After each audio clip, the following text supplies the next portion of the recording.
Hey, what's going on, guys? Welcome back to the Jeremy Scott Fitness Podcast Radio Show, coming to you on this Friday, October the 6th, 2023. Hopefully it finds you staying safe and staying sweaty all at the same time. On today's episode, we are talking bodybuilding, business, Batman, Bears beats, Battlestar Galactica. We'll see where we end up today.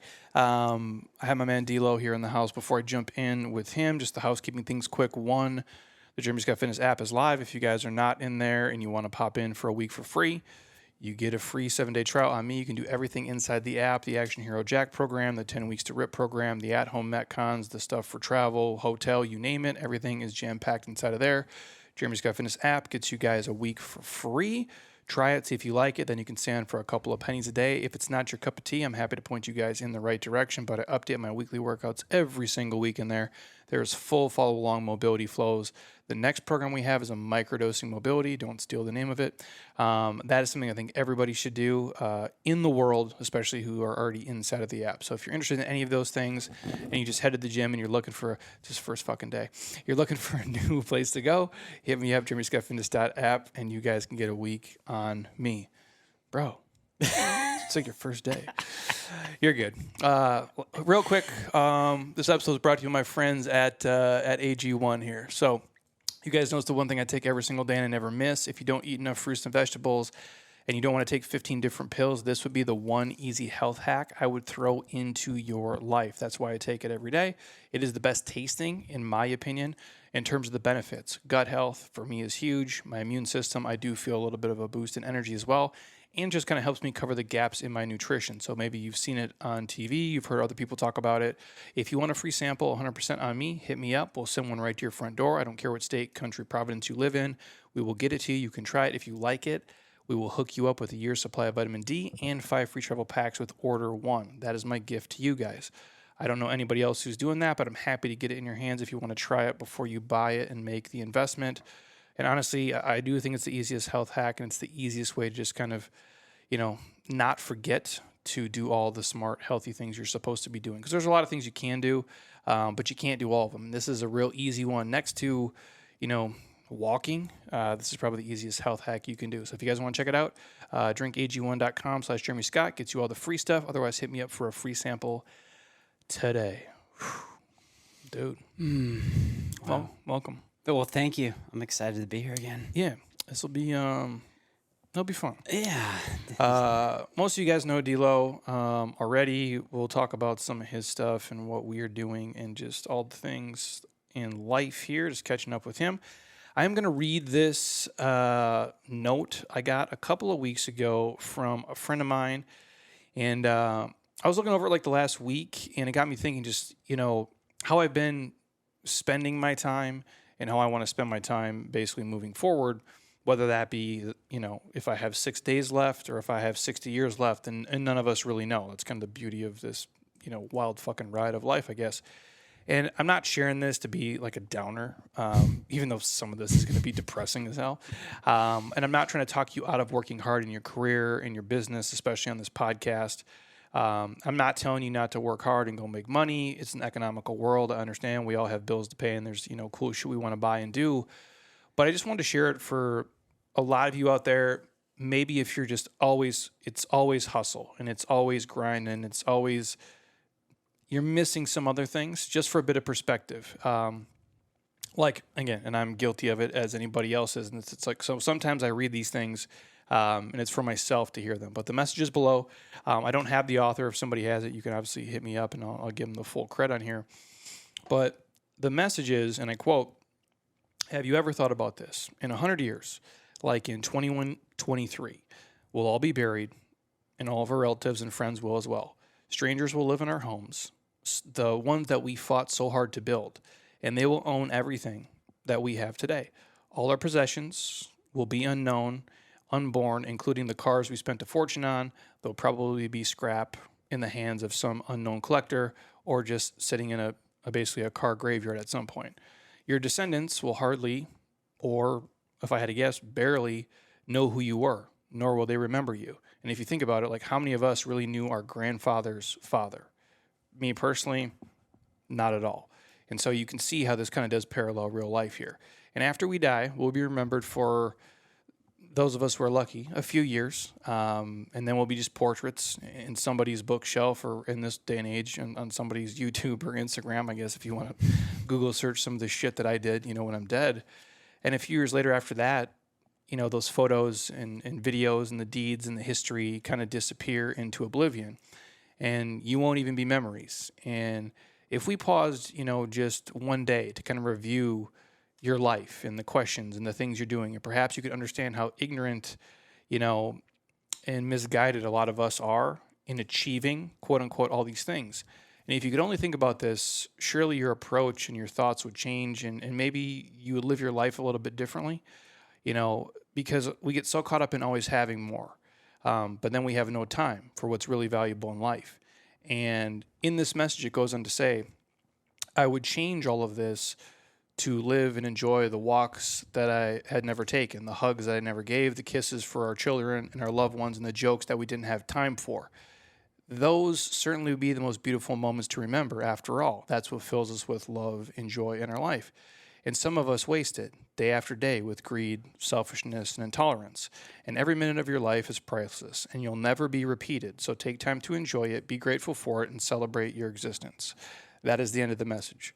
And I'm not sharing that to make you feel like shit, but it is eye-opening when you see it that way, and you look at how you spend your time and how you spend your money. And a lot of us, and again, it's an economical world, but it's disproportionate to what we say we value and what is important versus what we're actually doing. Whoa. So, yeah. Amen. Happy Friday. Yep. Here we are. Welcome. Adding to that, it's funny because I'm always one when I wake up every morning, and this has been something as of late, because I don't remember as of past too well, but I wake up and I'm just like, I feel good today. I'm healthy. I'm going to go do the things that I really love to do first thing, play with my dogs, have my coffee, see my wife, work out, do all those things. And I watch the sunrise. And every day when I get to see the sunrise, and I'm just like, this is cool. How many more of these do I get? And I think a lot of people lose that perspective of how many more sunrises, sunsets that they actually get, because they get so caught up in chopping wood and hustling and carrying the boats, and which is all great. I love to carry boats. I love to chop wood. I mean, that's part of my passion of what I love doing, and reason why you and I are together today talking about entrepreneur spirit and how we can, help others. But there has to be, that message to me is so heartfelt, and it tells that there has to be an inner balance with just life, and living it to its fullest, because in 100 years, nobody's going to know who we are. Well, no, and I think of it too. Again, there's different seasons, right? Like when you're building your insurance business, right, from day one to year 3. But it doesn't always have to be that season. Mm-hmm. Like playoff mode versus practice mode. There'll be things you miss out on and things you skip, but you can't do that forever. Because what is the point of building these things and chasing these things and achieving these things if you have no free time? Right. To do the other fun things that you really want to do. Is that not the point of everything? Like when I was a little kid, it was like, hey, I'll shovel snow. Well, A, so your dad doesn't beat your ass. But you'll shovel snow so you can get $10 so I can go buy some basketball cards or go play video games so I can go do cool shit. Well, I didn't just sit there and say I want to shovel everybody's driveway 24/7, 365, and then just all of a sudden I'm an adult and I'm like, well, what the fuck was the point of being a kid? Because I never could do any fun kid stuff. But really, as an adult, it's no different. Well, what's the reward for the effort, for the energy? And I talk to people a lot about energy, and I'm not talking like, spiritual energy or, Yoda coming down and blessing you. I'm talking about the actual energy that you give to somebody else, whether it be through your business or your consultation, all that sort of stuff. And what is it by you giving that out? Are you getting back from somebody else? Is it a monetary thing? Is it a heartfelt, thank you? I mean, whatever. And then when you look at even like in your career, as you train people and people go work out and they just blast themselves day after day, that rest day, that day of rest becomes so important to not just like, let your body rest so that it can build and recover. It's the same thing with work. You can work yourself into the grind. And yes, there are seasons of life, but you still need that day for reflection and knowing what understanding what you did. I'll switch gears in a second, but if I think about it, like how many hours are you really good for? You know what I mean? Like in a day, like legitly, you're good. I'm probably good for like 4 or 5 hours. Did that change when you turned 40? I mean, right around this. There's like there's a gap there somewhere, right? Yeah. Like where there's different like levels of what good is different too, right? Totally. Like when I'm 28, I could probably be here from 6 to 11 straight through, go home, sleep, work out, come back, film videos at night, But I say that, and that was a great day, but then the next day I'm shit. Yeah. So you're robbing Peter to pay Paul. I'm stepping over dimes to pick up pennies. So like, was I really good for 10 hours that day? Because then the next day I'm trash. I don't just mean trash like I'm trash at work. I'm trash with my wife. I'm trash with my friends. I'm just a worthless fucking human because I've gave everything to this thing. And now when I think about it, and I think about like, obviously I watch my wife, in her corporate career and the hundreds of people that come in here, you're probably good for legit focused 4 or 5 hours. If you could maybe like take a nap, unplug for an hour or two, you might be able to come back and be awesome. And I'll share this like for those of you guys like Dave Dries. Dries would always say to me, who used to run a gym, he used to work with me and then he ran his own facility. He goes, I'm awesome till like 12. And he goes, after 12, he goes, I have zero creativity and I'm tired and I suck and I'm not going to return emails. I'm not going to be good. I'm fucking capped out. And I'm like, well, you gave so much for 6 hours. Yeah. And I think for like, if you look at a normal person, like how many, like I work as hard as I can most days until I'm like, I suck. And then and some days that's longer than others. And I don't go at such a breakneck pace because I'm older now versus younger, but you're not good for, sorry, everybody listening. Your employees aren't good. You know this. Oh, no. Your employees aren't good for 8 hours a day.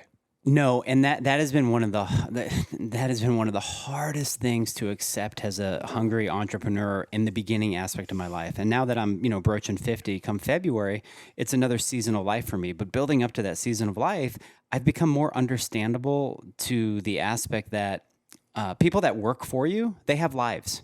They have things. They have kids, they have divorces, they have affairs, they have all sorts of crazy stuff that's going on. They got shit. They got shit, yeah. And so if you can get 4 good hours out of them in an 8-hour workday, you're winning. You're literally winning. I mean, and now with the whole thing of COVID and after, now it's become this work environment where if you don't give them the option to be able to work at home and let them have a place to come to if they want to get away. So you're looking at it differently now. You're not like, oh, you got to be here from, 9 to 5 inside these 4 walls, crack the whip sort of thing. Now it's like, just get your job done. And if you're more creative at 6 in the morning until 12, and then you're just, you're available for those other work hours, I'm kind of cool with it because we're doing better than we ever have, Well, for me, like that's like entrepreneurship. That's the benefit. Like it's exhausting to do this. Obviously, Yeah. Like to run your own stuff it's an exhausting thing. It's lonely. It's a lot of it sucks. I'm not gonna be sit here and bullshit you guys. But the one thing that is cool is like you can do it with what fits your skill set and schedule. So what I mean is if I have to. For me, I need to be creative and build all of these. Let's say it is a program or workouts or whatever. I have to write something or do a solo podcast and talk into the ether. I can do that on my own time. Yeah. No one says, Jeremy, you got to build all this shit from 7 to 9. If I don't want to fucking do it between 7 and 9, I'm not going to. Right. That would be the hard part. Like because you're a boss, your people have to. Well, I'm not motivated to come. Well, you got to come to work today. We need you to do this at this time, and that's the part of working for someone else that would suck, I think. Totally. Because it's like you have to go, you have to travel here, you have to be here, you have to do this. And I'm like, so you pay a price to not have to do that. And I guess that's the benefit of this life for sure. But it is hard to do something, especially when you're not motivated and you don't control your schedule. Yeah. And, in my situation, creating an environment that is beyond, for people that haven't heard me the last 3 times on here, I own an insurance brokerage and we specialize in hospitality. And so it's like not feel like my workers are coming in and they're having to do quote unquote insurance, as you have said many times, God dread the insurance. And trust me, I'm right there with you. It's like it's just a weird industry. It's a very good industry and it can be very lucrative, but it's very just not looked upon like NBA basketball star or, There's not a lot of 7th graders who are like, you know what? I want insurance. I want to slang insurance when I'm a grown adult. Yeah. And so to create an environment like I've done to allow people to come in and utilize their personality the way that they want and match them up with other people who are buying a product that they have to have anyways, but they want to do it with you and they want to do it with the people that you've aligned them with. It makes them feel better because now they're not doing insurance anymore. They're talking to their friend on the other line and they're helping them solve, issues that have to do with things related to insurance. And my hope is like a lot of places do, well, it's never going to happen. The places get too big. You can't do that. It just becomes this monster machine. I'm like, but hopefully, I don't know where it all goes, like with AI and technology in the future, but I'm like the human aspect of it and like people enjoying coming to work, I think is the key. Like I would hate it if like it was Brian's birthday today. And he's like, oh my God, I got all these birthday gifts and everybody's so nice. And like we have fucking balloons for him here. Yeah. It's like, it's like you're 7 years old again. I go, this doesn't exist like in corporate America. No. Not like this. This is a different thing. I go, but also they don't hate coming here. And to me, that's everything. I don't want to work with people who are miserable as fuck and don't want to be around me. I'm like, I'd like to make it as flexible and as cool for you as I can, as long as we can all get our shit done. Yeah. Like life can be okay. Yeah. You don't want to be in an environment that's walking on eggshells with miserable people. Like, it's no life.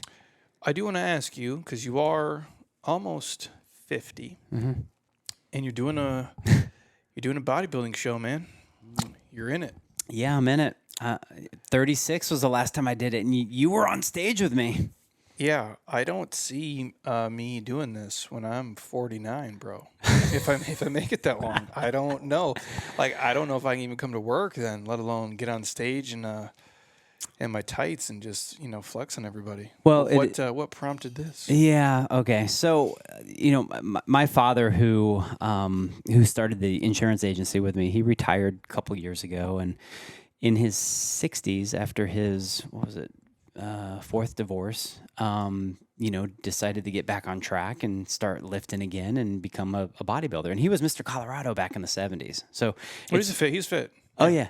But he went on the fat train, during the period of life of building the insurance agency and building the business, and he had the wrong, just the wrong lifestyle. He was probably, my dad's about 5. Well, now he's shrinking because he's getting older. So if I had to guess, my dad's probably about 5'7", 5'8". And at one time he was 270 pounds. I mean, he was a big boy. It's huge. So he went from like Mr. Colorado to Fat Albert to hitting his 60s saying, all right, eye of the tiger, getting back into it, not dead yet. Because how old is he now? He's 75 now. Because I've only known him as being fit. Yeah. So, because I met you probably, close to a decade ago. So my dad, gets back into shape, does all this stuff, and he goes on the bodybuilding, realm, and he loves it. My dad's an attention whore. I mean, just loves it, and I wonder where I get it from. So, yeah. We're all trying to fill some void inside of us. Yeah. Yeah. So when I was 36, I did my first show ever, and I wanted to do it. And I have a picture, a really good picture of my dad and I backstage looking like Oompa Loompas. And we both competed on the same stage, and it's cool. It was a cool memory. Yeah. And I'm like, okay, great. And then I kind of was like, okay, that was fun. I don't really want to do that again, because I was still in the lifestyle of building my business. I was going out drinking too much. I was just, eating at restaurants all the time because I'm in hospitality. And I lost myself for the last, 14, 13 years. And when I married my wife, Kim, I got back on track. I quit the drinking. I got more focused. I started training with you. I started doing like other things. You haven't drank in what, 9 years? I haven't drank in 9 years. Yeah. It'll be 10 come June. Wow. And that's not a big deal. It's just personal choice. It's like, do I want to drink and feel like shit the next 2 days, or do I really want to bust ass now because I have a family and I want to make as much money as possible to make sure that we're all taken care of. And so I took the latter, and my wife appreciated that and stayed with me because of it. So healthier, yeah. Yeah, it all worked out, and I cherish, her more than anything. So I got the train rolling again as far as just being healthy, but I was still going out to eat a lot. I was still like, I just wasn't doing like all the things that I knew I was capable of. And I have really good genetics. That's one thing that I know. Like, and I think you'll admit, I mean, you've been training me for a long time, and just like, as of recent in the last 3 months, my body's just undergone this change because I've just really dialed it in. And it's one of these things where... Yeah. Is it 3? 3 months, yeah. I started my new fitness journey up to this show. I mean, you're fit. You're always fit. Yeah, like you're always fit. Like you can always do all the things, and you're strong enough, whatever. But you're by far the leanest you've been since I can remember. Yeah, right. So that's I started going down this train, and you had him on. What really messed me up in a good way was Troy, certified health nut. Oh, yeah. So I'm at Optimize. Optimize, for those of you listening, is a place where you go do cold plunge. You do the saunas. Mike's place. Yeah, Mike's place. You had Mike on as well. He's on the podcast too. And when he says certified health nut, Troy Casey's the guy's name. Drinks his own pee. He does. I mean, he's fucking wild, man. But like, I say this, he's not the only guy I say this about. He's fucking wild, and he's crazy in a way. But he studied under Paul Chek. He's a super smart dude. Yeah. Like, most of the stuff he says, you can't really fuck with it. Like, and he's just very much like, he eats all organic. He does this shit. He's just like, he's fucking locked in. He's in the sunlight. He's doing his thing. He did a healing hospitality event, which is one of my charities. And he did Qigong in the park, and we had 40 people. Your mom came. Oh, yeah. Yeah. And Boone Brothers. Boone Brothers are there. Absolutely. And so it was a great event. So I love Certified Health Nut. But the thing was, before I got to know him and meet him, I'm in Optimize. My friend Aaron Chamberlain, who owns a few restaurants out here, he took me, and he's like, DELO, here, check this book out. And he hands it to me, and I bought the book on the spot. You know why? Because there's this old man, 50, right? Now we're old men. Shredded, bro. Shredded. Standing on top of this exercise ball, completely shredded. And it was basically Ripped at 50 is the name of the title. Yeah. Yeah, Ripped at 50. And I looked at it and I said, you know what?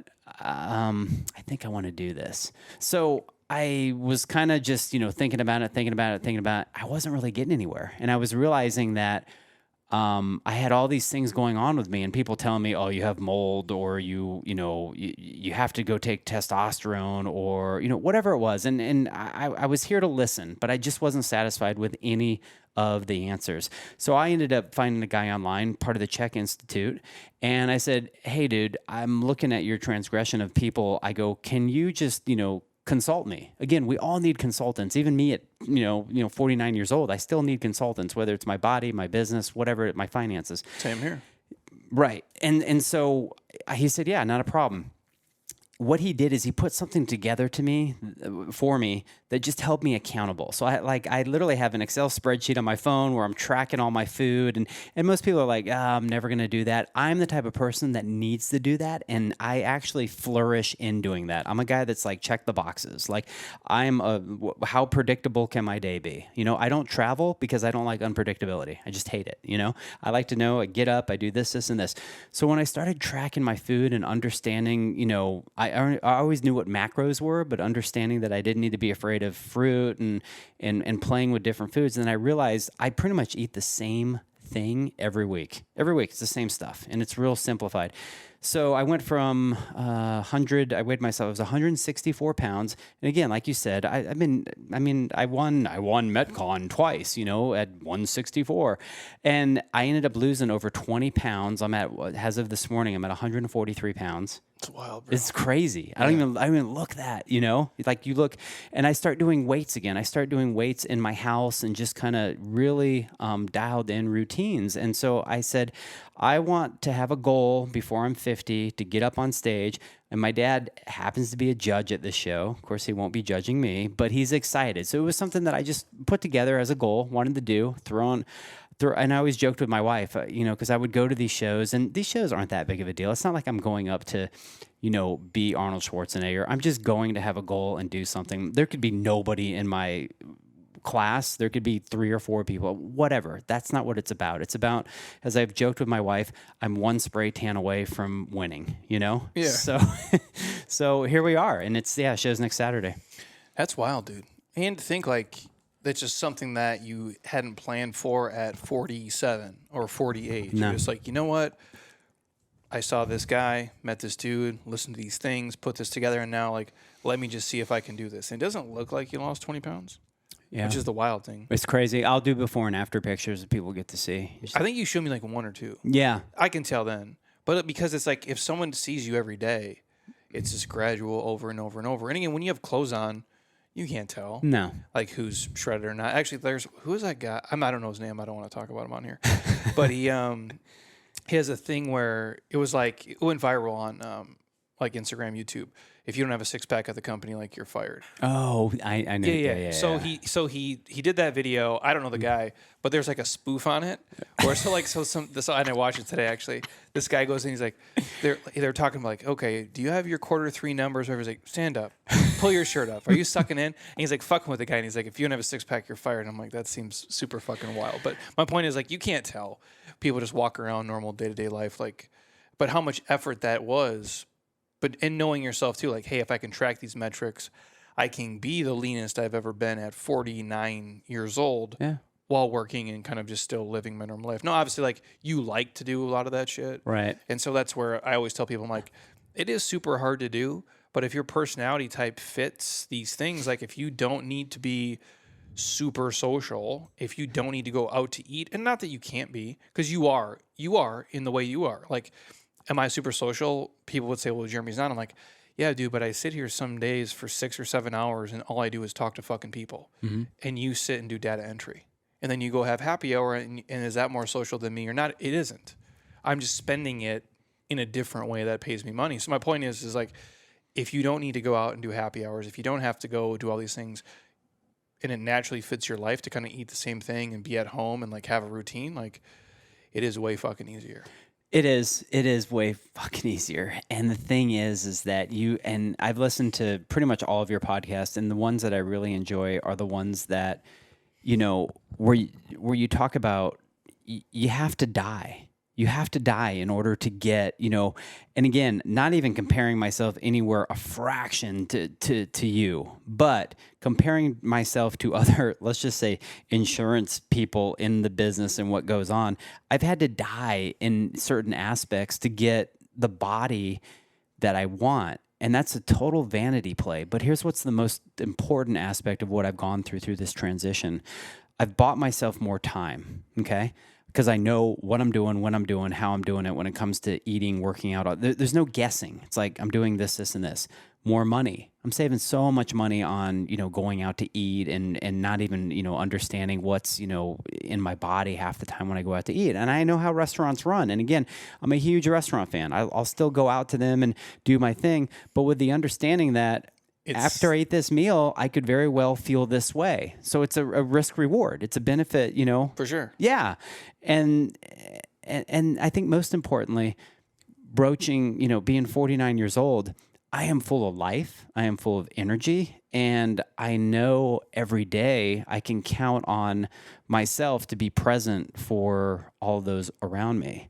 But you're right. My life at 8:00 at night, it completely goes into rest phase. It's just like a machine. And then 4:00 every morning, up like that. And I love that. Yeah. And that's who you are.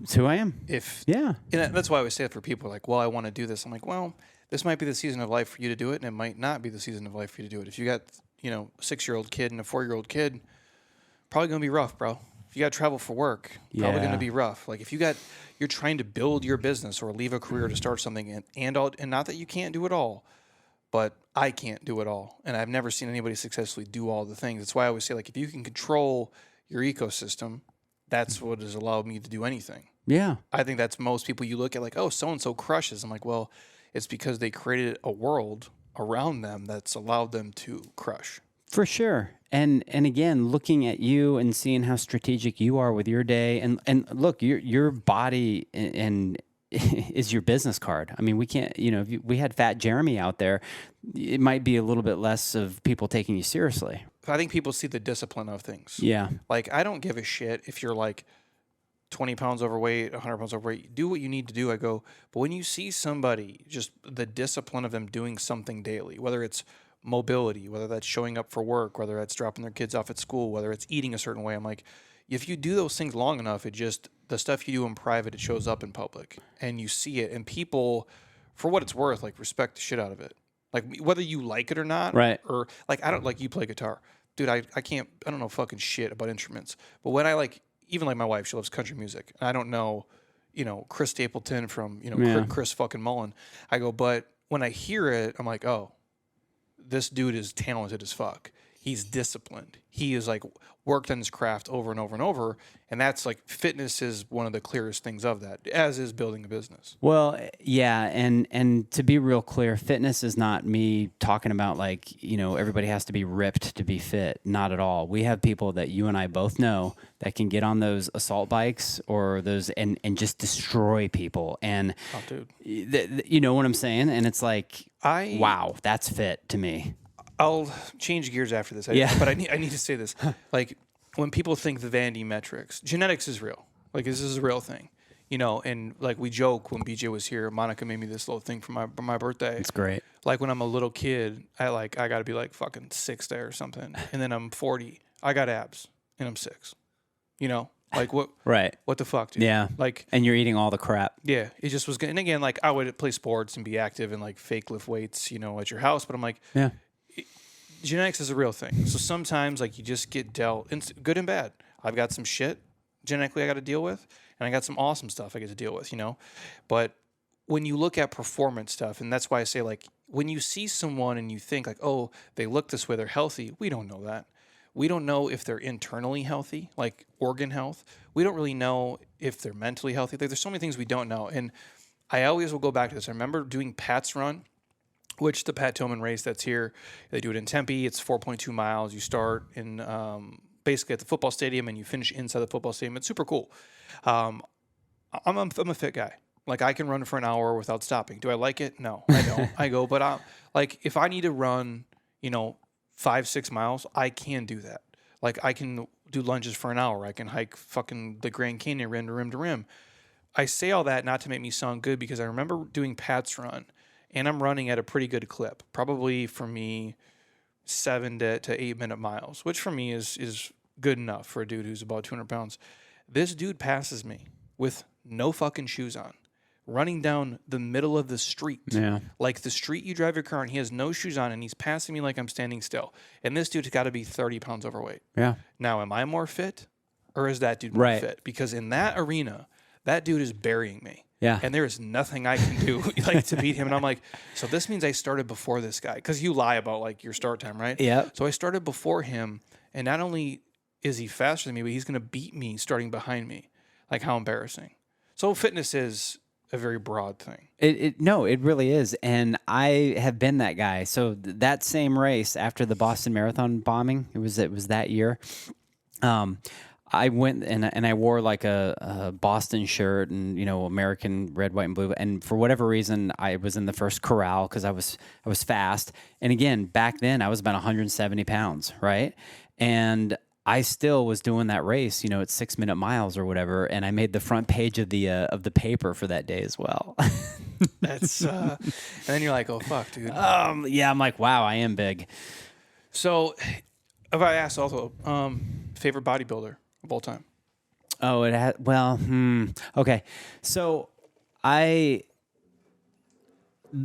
body style that God, can I say 3? Sure. I mean, seriously, like Frank Zane, just the symmetry of his body. Zane's a shit. Right? And then Franco Columbo, I always had an affinity for him because he was just short, and just jacked, bro. Jacked. And then of course Arnold. I mean, you gotta go with Arnold. Those are all. I mean, Zane's not in Pumping Iron. They might reference him a little bit. Yeah. But I mean, if anybody's not seen I remember like when I had a kid here. Who was it? Angela's kid. he came in, he worked for me for a summer, like intern, and he was like, oh, there's this new movie on Netflix about bodybuilding. I'm like, what is he called? Pumping Iron. I'm like, new movie, bro. I'm like, this shit was out like 10 years before I was born. But nah, Arnold, is the GOAT to me for sure. 100%. I do have Jay, pictures of him in here. and I have a huge, the portrait, the big one. And actually some guy sent me that magazine, the Life magazine with Arnold Oh, nice. on the cover. But the Jay Cutler, like when I'm coming up versus Ronnie days, and then like a Dexter Jackson, just because like Dexter's abs is like a fucking turtle shell, bro. And like, those guys are on drugs and it's a whole different thing. I go, and I would never aspire to be that. I'm 6'2". I got a 6 foot, basically 5 wingspan. Like that's never what I was going to be. I go, but I always appreciated the discipline and the dedication and the work they put into it. Cause it's sad. A lot of those dudes they die for it. Early. Like, legitly die for it early. Yeah. But you got to understand, like, they give up everything to do this thing. Have you seen the YouTube videos of Jay Cutler's, like, shopping experiences back when he was, like, doing the Olympia? I have the DVDs. Yeah, the Costco runs. He'd go and get, like, orange roughy and, like, tilapia and shit, and he's just eating. And, like, we would watch those. Like, I would sit and watch, like, he's just walking on a treadmill, and I'm like, this is awesome. Right, yeah. And I'm watching him just do sets and reps. I get people watch me work out, I guess, too, which is fucking weird. I go, but I'm literally watching him do like just bicep curls, like 4 sets of 10, and then just film it. And I just watch it. I'm like, this is awesome. Like such a strange thing, and it wasn't like you're looking at it like I want to do that. I mean, you do in your own way, but you're like just every single day, get up, eat, train, sleep. I'm so focused on this goal. I want to do this thing, and this matters to me. Like having this purpose always seemed cool to me. Like those guys were so fucking driven about it. Well, and I think that the visual focus of what people enjoy nowadays has really changed because you and I would look at Pumping Iron or you would look at those DVDs. And you'd even look at like Tom Platz, that dude with like the legs that were the size of a semi. Oh, dude, his quads are crazy. Right. And we'd be looking at that and going like, that's cool. But there were no women looking at that saying, I really want that man on top of me. Like it just wasn't a thing. No. But what's funny is I will post stuff with, you on it and or I'll repost something of you working out or whatever because I want to share your material. And I'll get DMs in my inbox and they're like, oh, is he married? And I'm just dying laughing. I'm a lot of problems, ladies. You don't want this shit in your life for sure. No. Bless my wife's heart. Yes, bless Heather's heart. So how do you want to go here? We can talk. Obviously, like you guys have listened, like Dave and I are doing the Mastermind group. I'm not here to sell and run through that. I'm going to walk through entrepreneurial people here, like some things that can help you guys improve your business, but we are doing a mastermind group we're putting together with a bunch of like-minded people, and we can talk about why in the season of life and all the things now, because I didn't have time for this 5 years ago. Yeah. I probably couldn't have helped. Well, I couldn't have helped you the same 5 years ago. Maybe 6, 7 for sure. Like I just wasn't there. And I've been part of my own groups as of you. And for me, it was the accountability, like you talked about. I go to actually have to track things like leads and conversions and how many people did you meet with, how many like shit that like admittedly like I don't like to fucking do. And just having a group of people who still to this day I ask for help. Yeah. And can rely on. And these are some of the most baddest motherfuckers like in health and fitness and just business in general. And like there's dudes that like you'll never know them. They're not on quote unquote Instagram or YouTube, and they're in. I got my boy Fred Zoller. He's in Slidell, Louisiana. I don't know where the fuck that is. It's not a big town. And I remember when we were sitting at this table, we're going around the room talking about revenue and clients and goals, and he's like, I have 600 members. And I sat there and I go, you live in nowhere. I'm in Scottsdale, dude, where everybody, not to sound negative, everybody gives a shit what they look like here for the most part. It's like mini LA. I go, and you have 600 people in nowhere, Louisiana, paying you money. I go, bro, even if they're paying you $100 a month, at 600 people, I go, you're doing $60K. Yeah. Even if your overhead is 30, bro, right. You're doing a G-bar a day.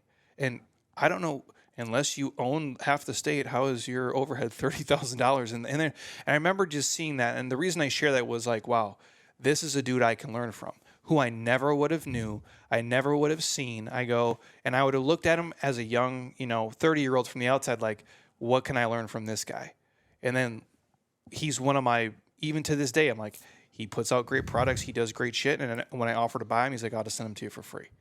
Like, that's what a lot of those groups have done for me. Put me around really smart people who've done things differently than I've done. And I'm like, if we can give that back to other people, I'm like, it would be, I think, greedy and selfish not to.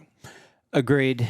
When you had approached me about this, you sent me a text message, and I know we had talked, a little bit about it during my training and stuff like that. And I think when you look at the two different aspects of how I've grown up in business, how you've grown up in business, and you kind of melt that together, it gives you a really good perspective of two different perspectives, but the same goal, at the end of the day. And I've been a part of a lot of groups. I've been in EO, which is an entrepreneur organization, paid big price ticket to be in that, but it was worth every penny. I got what I needed out of it and, did my thing. And there's other groups out there, that I think do a great job. But you and I, as you've named the Mastermind so brilliantly, I mean, we're just built different. We're not really cut from that cloth of, the suit and tie entrepreneur. I wear rat t-shirts to insurance, conferences. But I've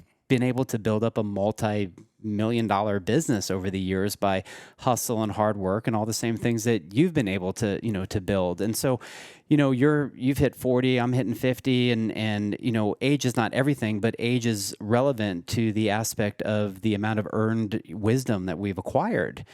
And so to be able, like you said, to give back and to want to help people, because that's really what we want to do, is we want to help, is such an enjoyment for me at this point in my life, because again, I can't take any of that stuff with me. I mean, I could sit here and write books, but I suck at writing. I mean, as you can tell when we don't spell check shit.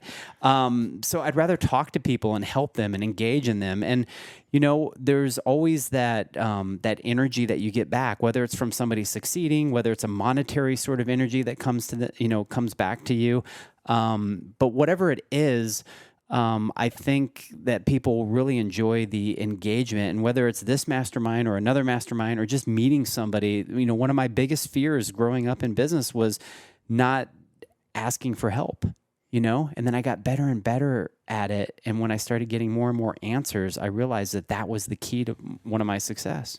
Well, in the community part of it, I think for everybody, it's the way I look at, and I'm not saying like you can, if you are in a career and my wife is part of a group. Yeah. I forget what it's called. It's all women. I'm going to butcher the name.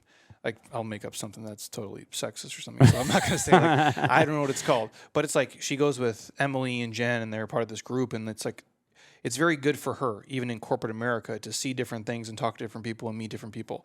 And I'm not saying you have to join this group or that group or a certain group, but I do think you're better in community than you are by yourself. I think that's why fitness works, because you're in a community of people, and you're going to work out harder consistently if you have a coach, a goal, and accountability. The best athletes in the world, when you take away a goal, accountability, and a coach, they become fat and lazy, and they're not as good. Yeah. Almost all of them to a T. Right. And so that's what this is for life. And, if nothing else, like to me, obviously you're going to invest money into it, so you have skin in the game, and so you give shit about it. I go, but you get so much more out of it. And that's like every product I've ever bought or every group I've ever been in. I said, okay, if this is going to cost me $1,000, can I make $10,000 from it? It doesn't got to be up front, but I'm like, at some point, can I kind of 10X this? And everything has been that tenfold, even more so. Like, just the people alone to success hack and like cut stuff. And when I say community, you guys, I'm talking like, oh, someone in the group is an accountant. Someone in the group is an attorney. Someone in the group is a doctor. And if they're not, they know one who is. Right. And now you're either in your phone or you're one phone call away from someone who can change your life. And you've done this, and I have the same thing too, where, and like Diddy, who's here, who's filming, you get to these other people in your circle who have a different skill set that you can learn shit from and pick stuff from, whether like you're teaching them or they're teaching you. It's symbiotic. It goes both ways. I got a young kid here. He's 20. What is Fashil? He's 20. He'll be listening to this. Shout out to my boy Fashil. He's jacked as fuck. But he's 23. He's 24. Dude, he's talking to me about AI shit that's making me like afraid for my life. Like the Terminator is literally going to come fucking kill me. And I'm not serious when I say that. I go, but all the things he can do with it now. Yeah. And he's like, hey, I want you to come. I want to sit down. I want to go through your site and go through all the stuff. And you have a young kid as well. It's like there's so much to be learned from everybody. But if you just sit in your own bubble and I'm just going to do my thing and do it this way, I go, you're basically cutting your own legs off in a race. That's how I look at it anyway. I'm way better with other people, and that's why when I message you, I'm like, hey, and people ask, like, hey, Jeremy, like, why would you have, DELO do a mastermind group with you? Why not just do one on your own and focus on fitness and whatever? Because most fitness people are broke. Sorry. But honestly, like, I don't know everything. I have not managed people at the scale you've managed people. You've been doing some of these things longer than me. You have done niched down things more than I have. And those are things like, if someone says, well, hey, Jeremy, I got these 8 employees, I'm like, I don't know what the fuck to tell you. I have 6 people. I go, 3 of them are here, 3 of them are all over the world. I go, and they're the fucking easiest people in the world to deal with. Yeah. Like, so it's like, I'm not a great coach for that. So if I'm going to do a group, like I need somebody like yourself to be that in the group. Well, I think it's the whole Batman and Robin syndrome. You said we talk about Batman today on the pod. Who is your favorite Batman, by the way? Oh, it's Keaton. Really? Yeah. I mean, Christian Bale is my GOAT actor of all time anyway. Yeah. But that's the only one I don't really balk at when people are like, Michael Keaton, because that's the first one. If I'm being honest, like I went to one movie with my dad my whole life, and it was the original Batman, 1989. Really? Yeah, I got to be. Was I 5? Yeah. 5 or 6? And we had the VHS, so I watched that fucking movie, dude, 1,000 times. So Michael Keaton was always my Batman because he's in the first one, and is it Batman Forever? Then Catwoman's in the next one. Danny DeVito. I lost track. Is the Penguin? Yeah. Then they go like Val Kilmer, George Clooney. Affleck's one. Oh my God, that's right. Robert Pattinson does the newest one. It's not a bad movie. Yeah. But Christian Bale is the fucking GOAT. However, the original one, I did watch Michael Keaton for probably like 2 years. It was the only videotape we had. Like and I'm not trying to start this conversation. Like I've never seen Star Wars. Yeah. You know that. Yeah. I've never seen 1 second of one Star Wars movie. I know people are just cringing the fuck out of it right now. I go, but when I'm a kid, dude, I watched Batman. For the same movie for years. And then my old man would watch, on my wall I have the autographed picture of Adam West and Burt Ward. Yeah, it's cool. That's almost the original Batman and Robin. I go, but as a kid, Keaton was it, but Bale was my Batman. Yeah, and talking about Batman and Robin, you go back to the aspect of, why would somebody do a mastermind with somebody else or vice versa? Why would I bring in some fitness guy that, basically teaches people jumping jacks, as you eloquently say it? Yeah.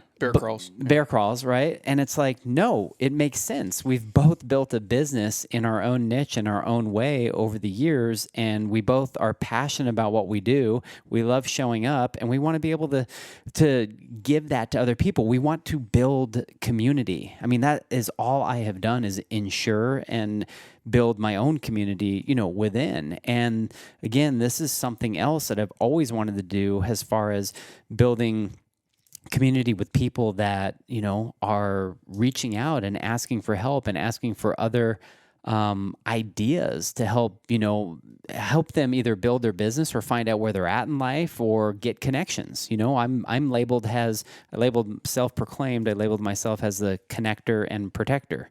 I mean, really, at the end of the day, what am I doing? I'm protecting people by writing them insurance policies if something happens. But really, more importantly, my job is connecting people. I can't even tell you, how many emails a week I get from people, probably more so than insurance at this point in my life, that, hey, just this morning, I wake up, Pedal Haas, they contacted me, big brewery out here, and they're like, hey, DELO, I need a AV guy, to come in, hook up audio visual. Has nothing to do with insurance, but they know that I'm interconnected with a whole bunch of people that have other businesses. And so then I get a thrill out of finding my AV guy who I really like and connecting him with a possible job opportunity, So that's what this is about for me, is connecting. Selfishly, I wish there was like a referral fee I got for every single referral I sent out. Yeah. Bro, I would be rich as fuck, dude. Right. Like the amount of, shout out to Dr. Geyer, people I've sent him. Yeah. And again, it all comes back full circle. Like I'm not For sure. that greedy of a prick. But it's like, man, that is the benefit of doing this, is me able to connect. You know who does it great too, not to get off topic? Alyssa's amazing. Alyssa has brought me, dude, so many dope ass podcast people. Yeah. Unbelievable. She's great. Yeah, it's wild. Like, but she's one too. But again, she's a yogi in the community. She's here in the community. Doesn't even want anything back. She just wants to. Nothing. Yeah. She's like, hey, I think this person would be super cool. You've done that to me too. Like a lot of the podcast people I've met through you. Like, and it's super, like, Katz is chill. Michael Rubielli, like all those dudes, Troy. Yeah, Troy. No, for sure. And the thing is that with those connections and like what you said, there are things that we can teach people that I know that you utilize and I even utilize. There are people that are willing to pay you for connecting them. That's part of their model. They have the money. They have the backing for that. And it's real simply called affiliate marketing, but it's you thinking outside of the box. So I have a guy that I refer all hospitality websites to. I get paid every month based on the websites that he does on the, the monthly fee. Social media people, that Diddy and I are, tied into. I send her a job that's going to make her thousands upon thousands of dollars. It's in her best interest to want to give back to me. Again, that's not me being greedy. That's an exchange of energy. That's keeping her always top of mind, not because of the money, but because you're always having that constant communication about what's going on. Well, yeah, it's the same thing we do. I mean, shout out to Go Ruck if you guys want a discount on a ruck pack. But that's everything we do is that. And it's not me like, hey, do they pay us? Yeah, they pay us for sure. I go, but they make the dopest shit. Yeah. And I'll talk, and I always do it from a way like, hey, you don't have to use the stuff we use. You can do it in 18 different ways. I don't give a shit. I go, but this is what we do. And if we can get you hooked up with the best people or get you a discount or do whatever, like that's what we do. Like that's affiliate marketing or community or relationship building or whatever you want to call it. That's what the podcast is. And you like me, you use everything that you promote. It's no bullshit. It's you're slamming your athletic greens, you're rucking every day with your pack over here. You're doing it all. Yeah. Well, we could do it and sell. You know how many people reach out to and I'm not great at it. Like I'm really not. Like we could push way more stuff. And make more money in this time frame, because at some point some of this is going to go away. They're like, Jeremy, you're too fucking old, bro. You look like Bruce Willis. Like, we don't want to pay you, And so like you're missing an ab. Yeah, like you just suck, dude. And so they're not gonna come to me. I go, but that's not what we got into this for. And I'm like, if I'm not going to use the thing, I can't speak to it in a way. So I'm like, I'd rather just push the small few things that we do use. And I'm like, hey, if you want to buy this, here's who we do. And sometimes we have a deal for you, sometimes we don't. But I'm like, that way you're not full of shit.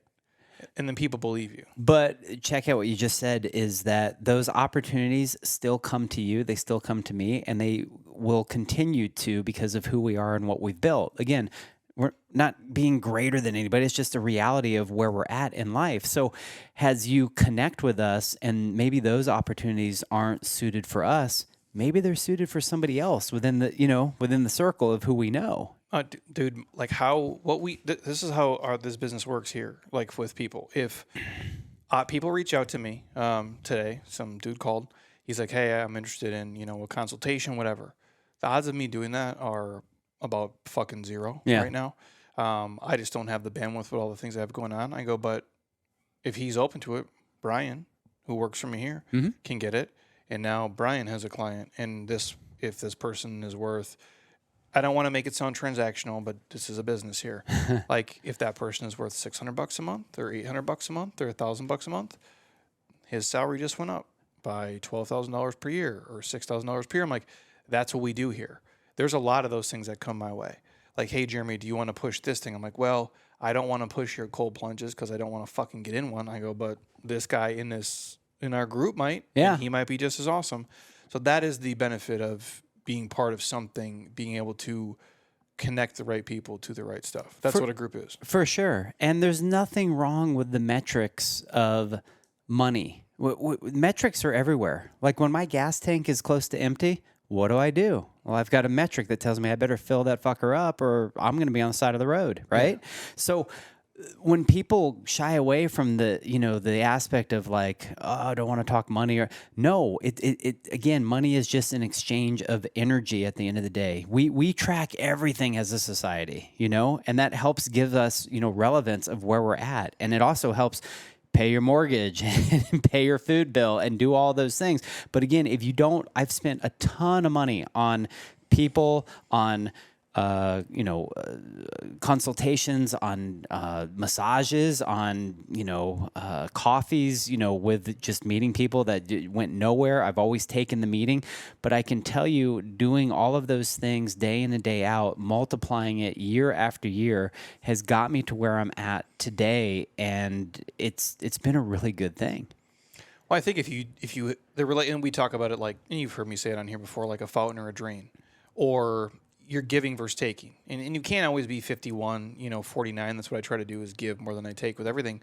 But if you habitually do that more often than not, everybody is willing to work with you. Mm-hmm. Like, you're going to have people who are willing to do all of these things for you because you're always giving, and you're not just a person who's always just asking for free shit, asking for a discount, asking for a fucking deal. Like, that's the difference at the end of the day. Like, and I'm not telling anybody what to do, but if your friends have small businesses, whether they're medium size, whatever fucking size it is, I'm like, don't beg them for a discount. Like, don't beg them for a fucking deal, dude. I'm like, you wouldn't do that at Verizon or Nike or Apple, yet you'll do it with these small ass people where, hey, Jeremy, will you take $20 off here? Is that really going to change your life? Yeah. Like, are you really within $20 of being fucking homeless? I'm like, well, Jeremy, it's just, and I know it's just you, dude. I go, but if I did that for the other 300 people, I go, now I'm eating major shit. Yeah, and I think sometimes people, and not going to go down a rabbit hole here, but people, we do that with small businesses and medium-sized businesses. But we don't do it with the huge guys. And I don't know why that is. Maybe because we can't like really talk to Jake at State Farm or Flo from Progressive, you know what I'm saying? Right. They'd be like, well, that person's cheaper than you. And they might be. And maybe if you're going on just price, then like, this is not for you. I go, but we think sometimes from the little guy, like they should give us a better deal than the big dude should, which is fucking ass backwards. Well, you want to laugh.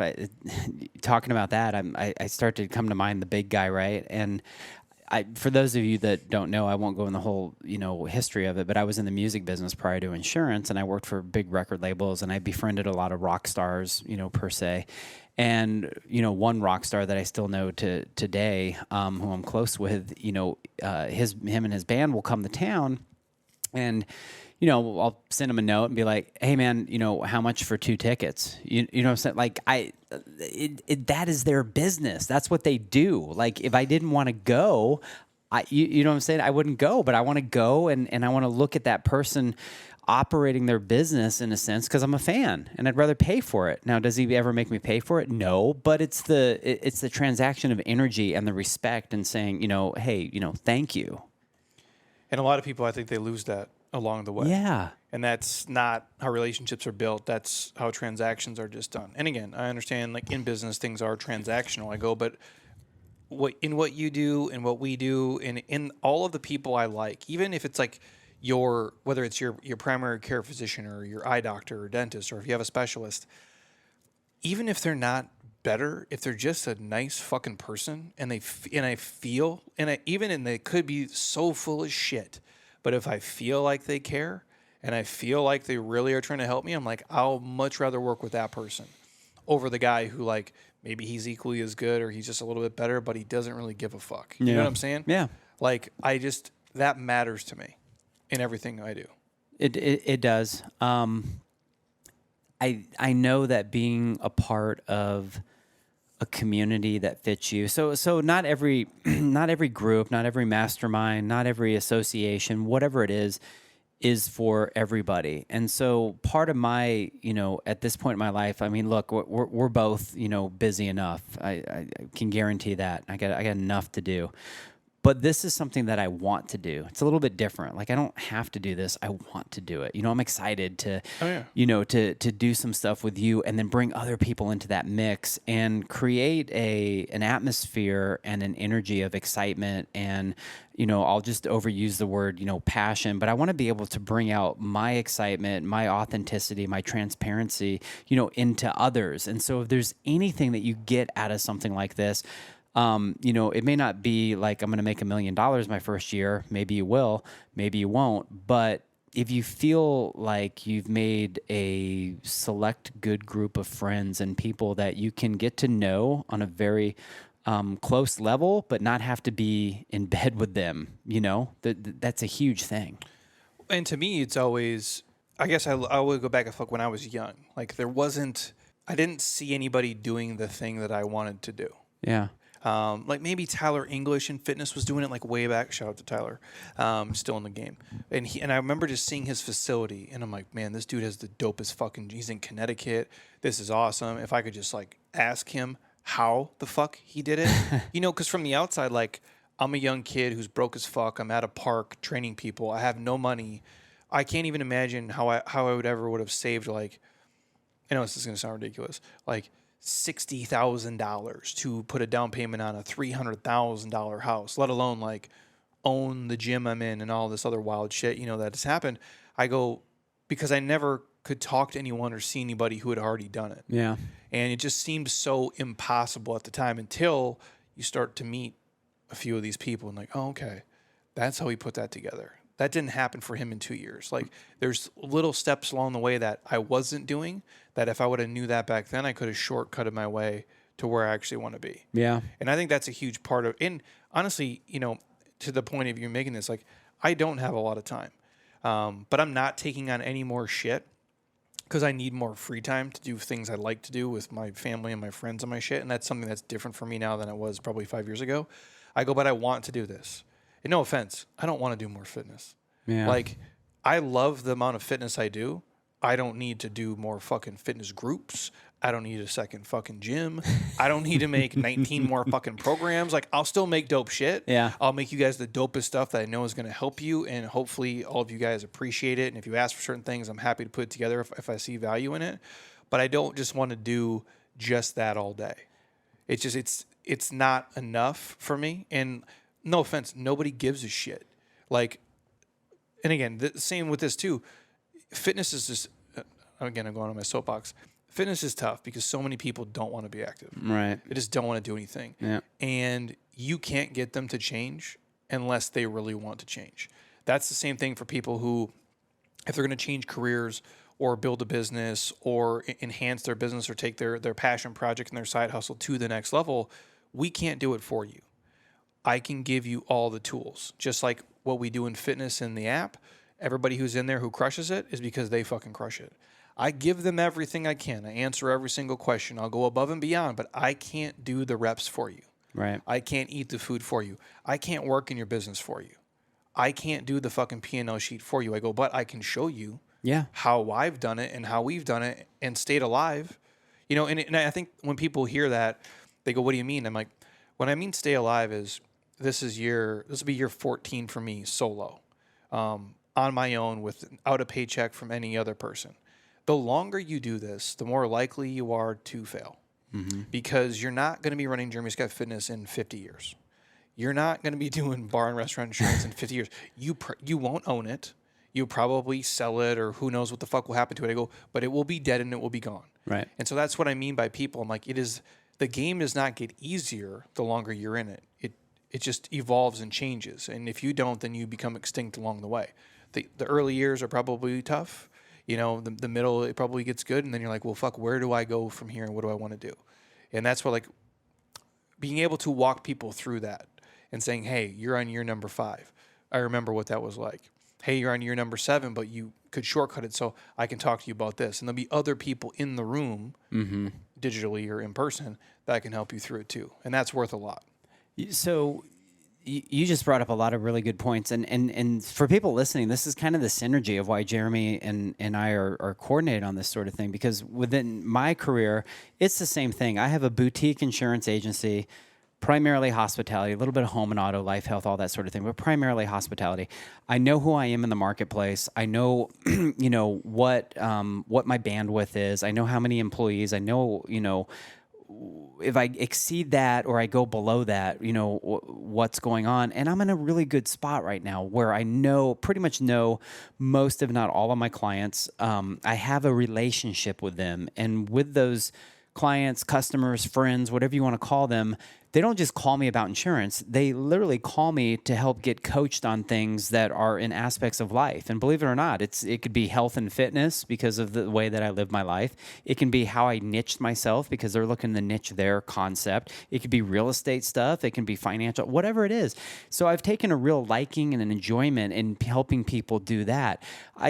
I can only sell so many insurance policies in the model that I have right now because, like you said, that model changes. And if that changes, am I really going to be happy doing something outside of the realm of where I'm comfortable now? And so that's why this is perfect timing for me, because I want to create this other quote unquote, let's just say funnel with you that is being able to give back to people, but is also going to be something to where I know it's just, I just need me and you to do it, as opposed to going and selling my agency to some, big conglomerate that now I got to go wear a suit and tie and work for. And for what? For some extra money? Like, totally miserable. Well, yeah, and if you're not happy, what's the point of doing any of this? And that's what I talk about. Like, if you can't, I don't know where the work-life balance is for anybody. I don't know how you draw the lines, or you're going to make your own systems and do what you do. But at some point, we're doing this to make our lives better. Like, we're not just doing it we don't just run businesses to make money. I mean, that's the primary goal, obviously. And to help people. But selfishly, so I can have a lifestyle that I don't fucking hate. Yeah. And it gives me some flexibility and some freedom, both financially and with my time and with my energy. And I think that should be the focus for a lot of people. And I think that's where a lot of folks struggle, because they're like, well, I'm in this job and maybe it's easy for me, maybe it's hard for me, but I'm fucking miserable and I don't want to be there. And there is other options and avenues for you. Is it easy? No. Do you have to take chances? For sure. But that path is a path much easier walked with other people than having nobody around. And I always focus on that in terms of the group. And I just think of my own, like all the people I've got to meet here. Like, I've gotten this secondary education from the podcast because I've had a lot of smart fucking people on here who now are in my circle. So if I need something, I can connect with them. That's how I've learned about real estate and finances and all the medical shit and all the science shit we've had people on. I'm like, I've learned a lot. And I go, without that, I'm a dummy. Yeah. I mean, I really am. Like, out here, I'm talking to if I only did internet stuff, I'm not going to get to meet people. This is just me personally. Coming in here and working with the people I get to work with and hear them talk about their businesses, even if it has nothing to do with mine, just hearing how they operate, seeing how they do things, seeing their lifestyle, seeing how they are with their spouse, how they travel or don't travel, how they stress or don't stress. To me, that is an education all in itself. When you can see other people doing it and be like, you know what? That's not for me. That's not my personality type. I don't want to do that. But those three things are. And that's really where I want to focus. And that's what an awesome group of humans allows you to do. And I know a lot of people right now, their business would be double or triple what it is if they just had that, and they just currently don't. And sometimes it's not even that shit. It's just really little tactical logistic shit you're just missing. Because no one's have talked you through it. You're so right. And it's not just their business. And going to that last point you were making, it gets me excited to know, because I've finally got to this point in my life, probably in the last couple of years, where the business stuff is easy. It really is. You know what you got to do. You just got to do it, right? Now, you may not be in something that is, 100% where you want to be at, and that's okay. You'll all that will get figured out. But it's when you get there and you're doing that, and now I've gotten to a point where one of the biggest enjoyments of my day is to lay down on my couch in the office at noon and take a 20-minute nap and do a meditation, right? Before, I couldn't do that. I got to be in front of this computer and answer every email that comes in the minute it comes in. And then 3 o'clock, like I'm a shitbag at 3 o'clock. I've been up since 4. I've been cranking this and that.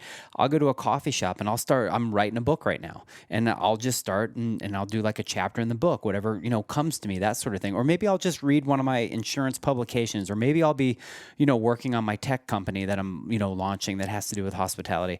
But I have that hour to just go, relax, and kind of let my day go before I go home. And if I had a bad day, I don't want to beat up on my wife. I want to leave all of that stuff, at the coffee shop. And then there's other days where I'll just go run I'll go run the mountain. I'm like, it's 3 o'clock. I'm just going to go hike the mountain, be out in the sunlight.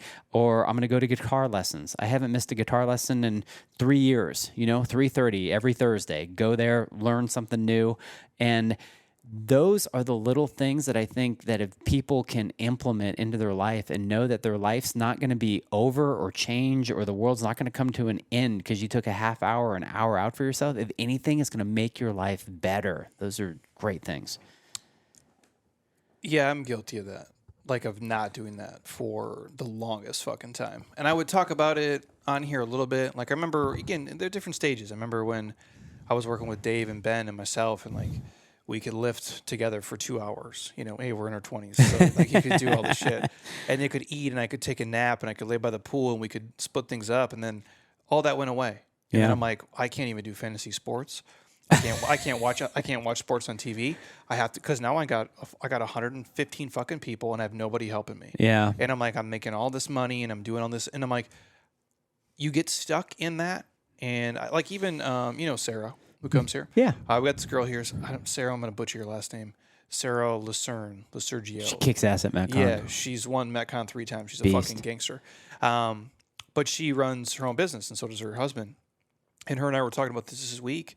She's like, I feel guilty if I was like, if I'd, lay down and like, if I'm super tired, and she's got a 5-year-old kid, like I want to take like an hour nap, like on a Wednesday, just because I'm struggling. And I'm like, dude, I remember saying that when it was like John Wick 4, I think, the newest one. And I'm like, I put it off for over a week because I'm like, well, I got to do this podcast on like fucking protein or something. Like, first of all, the world needs another podcast on protein. Like, I need a fucking another hole in my face. Like, it's so dumb.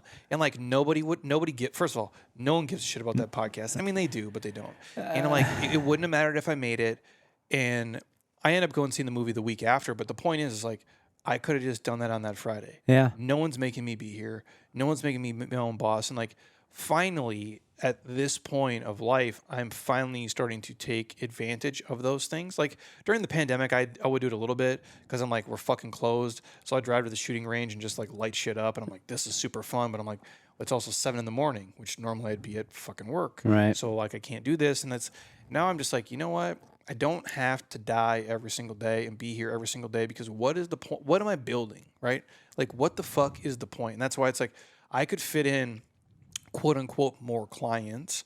I could do other things and programs and sell them individually, like in the app or whatever, and I would make more money, and I'd have even more stress, and I'd have even less free time, and then I think everything else would suffer because of it.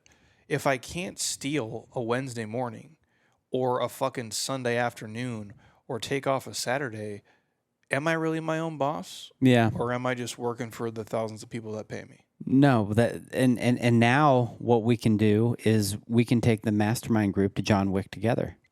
See, that is awesome. See? Business. How cool is that? Business expense.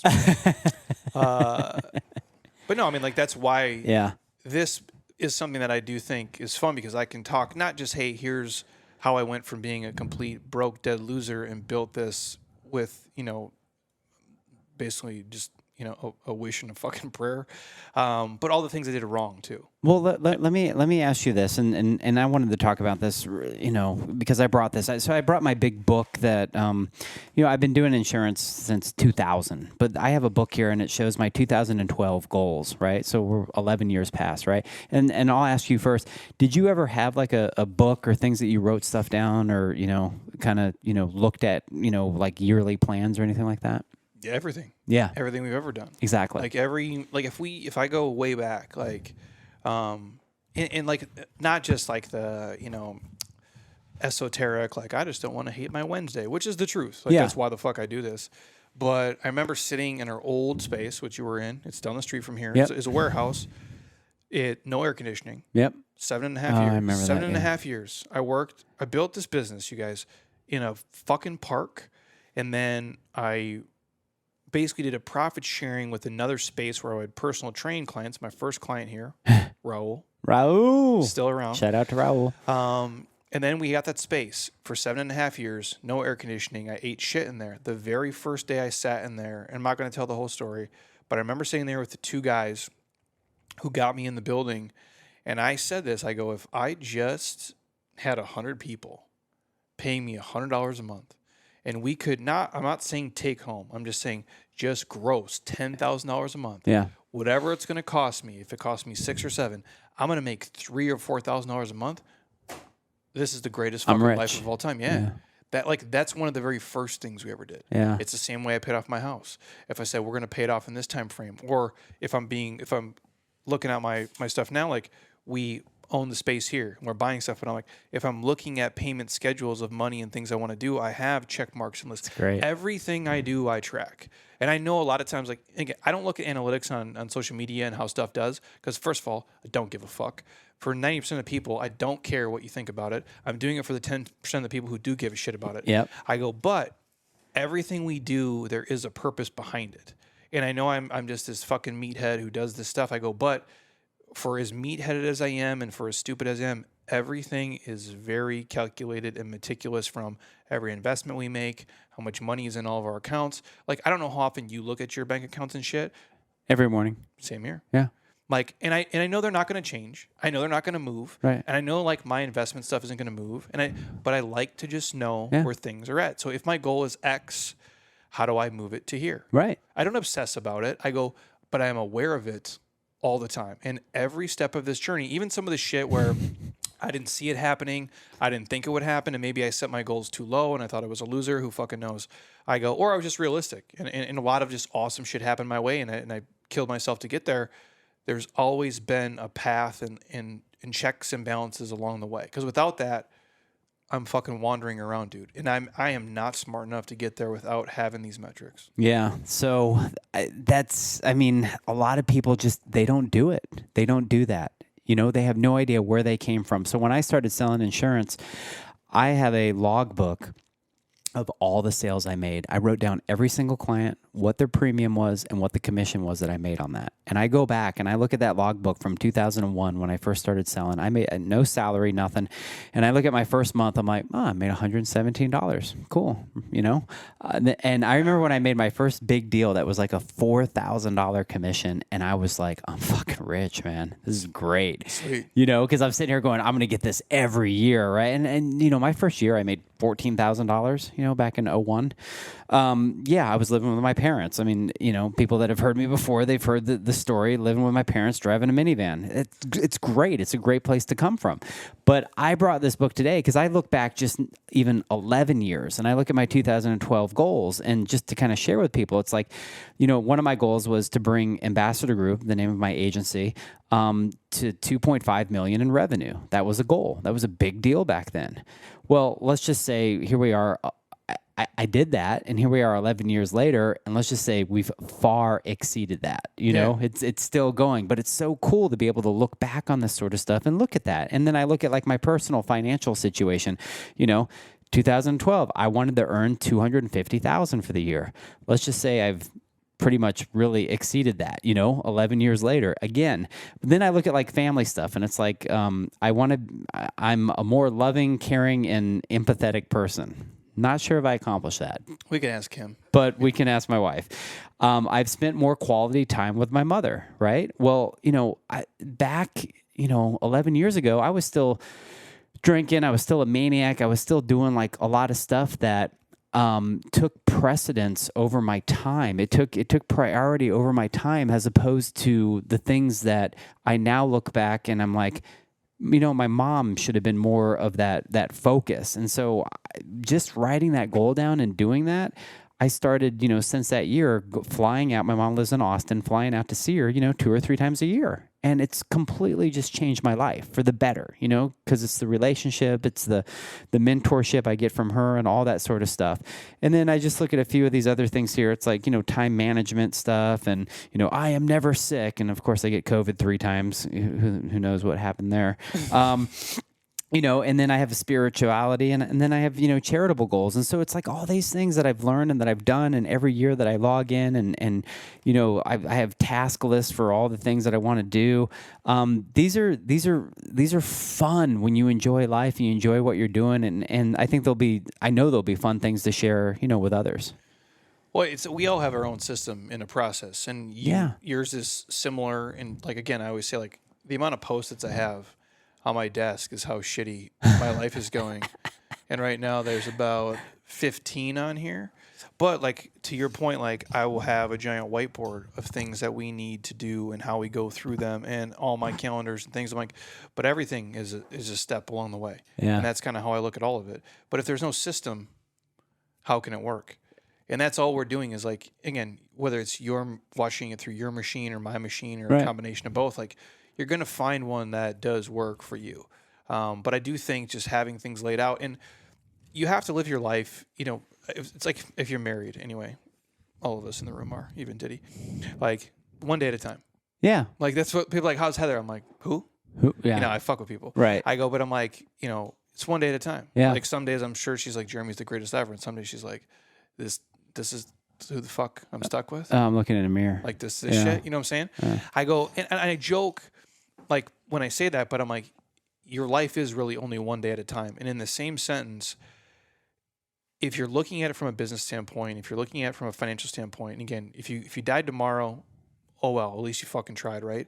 But you have to look at yourself in the future of what you're doing today. And it's like, if I want to get to here, what is the number and how much time is it going to take me to do these two things? And whether that's how many people I have to help, how many products I have to sell, you name it. And the example I give is this, and I'll always go, because this is all I know is my own business. I would work my ass off and train as many people in person as I could physically to pay money to build the digital stuff. So I could pay Sean to film all my shit. So I could pay Kim and Infusionsoft to build all my shit and do lead pages and have them out. And I would work hard at this thing I was already good at, was helping people in person, to see if I could do it and scale it in a digital way. Yeah. So I'm earning money here and paying it here. No guarantee it would work. First program launches, I'm eating shit, I'm losing fucking money. But the bigger thing, I knew the space that I was in with no air conditioning was not going to be sustainable if I was going to keep doing this. Yeah. And I knew I needed to be in a situation where I had more control because the landlord controlled everything.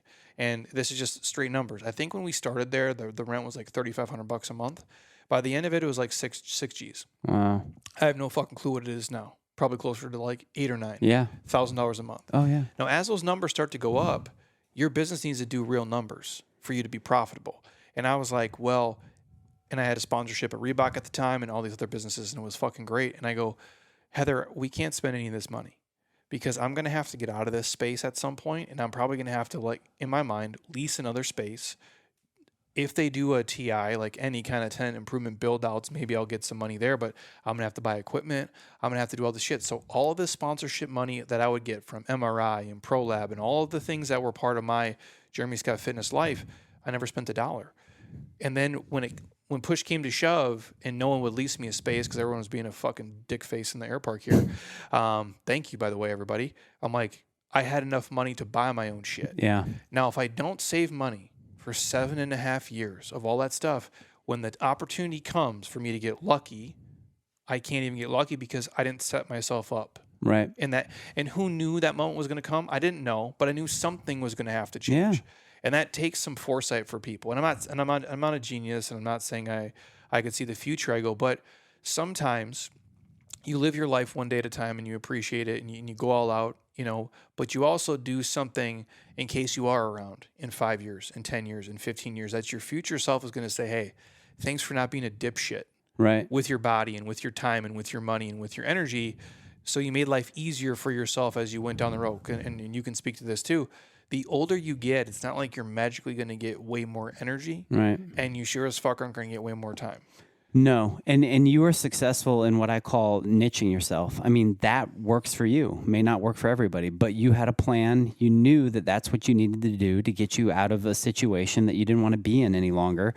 But you needed more control. Yeah, you need more control. But you still have that aspect of what you do, but you were able to max it out in a way to where you could, you know, be okay over here doing other things. And I relate in that in the aspect that, you know, I was the only person that worked at my agency, for a long time. And then that became 2 people and then 3 people. And a lot of the work that I did early was paperwork. I hate paperwork. I hate it. When people, I don't want to type on the computer and do quotes. I don't want to do data entry. That's not what I was bred to do. I was bred to basically talk and bullshit with people and, and have fun and go out and meet with people. And that was part of what I did. And that's what I enjoyed. And so taking inventory and knowing that I enjoyed that and knowing that I wanted to do more of that and I wanted to get out of the underwriting and the paperwork and the processing and the getting of the signatures and, all that sort of stuff, that had to become an eventuality, or else I would not continue to do what I was doing because I was unhappy doing that sort of stuff. So I aligned myself with the right people. I earned enough money doing sales to where I could bring on that one person to now process some of the paperwork I brought in. And then that allowed me to get away from that aspect of the job, right? And then I had 2 or 3 hours to go sell a little bit more. And then I would go sell a little bit more, bring somebody else on, do paperwork. And now I can't even tell you, it's probably been about 12 years since I've even typed in a quote. I don't even have logins to my own companies. I was going to ask that too in a second. One, you just double down on your strengths. Yeah. You're going all in on the things that you're good at, and you're punting the shit that you suck at, Exactly. or you don't like, or that's draining your energy. Now, at one point you could do all the things like I could, and I thought about that here the other day. The amount of shit that it's my phone. Yeah. It's my first time on a podcast. My phone just zzz, zzz, zzz. Shut up, whoever's talking to me on Twitter. There's so many things I don't know how to do anymore, which is almost kind of frightening. Yes. If Matt Sizemore had some shit going on with his family where he was in the ICU with a lot of family members for a long period of time, and Matt Sizemore is my tech guy. Yeah. He's my Infusionsoft. When I fuck up websites, he rebuilds them in a night. He is a fucking gangster. He's awesome. He's a gamer. Yeah. I'll never let him go. But I would shoot him a message about building this online storefront and our page, the actual website for this mastermind group, and that normally would take him a day. Yeah. If he's busy, 2 days, and it was summer break. I'm spend time with your kids, dude. No rush, whatever. But it was a week went by, and I'm like, is he dead? Yeah. And luckily everything has worked out, and everybody's back being healthy. And I thought to myself, I'm if he's not around, I'm what the fuck do I do? You know what I mean?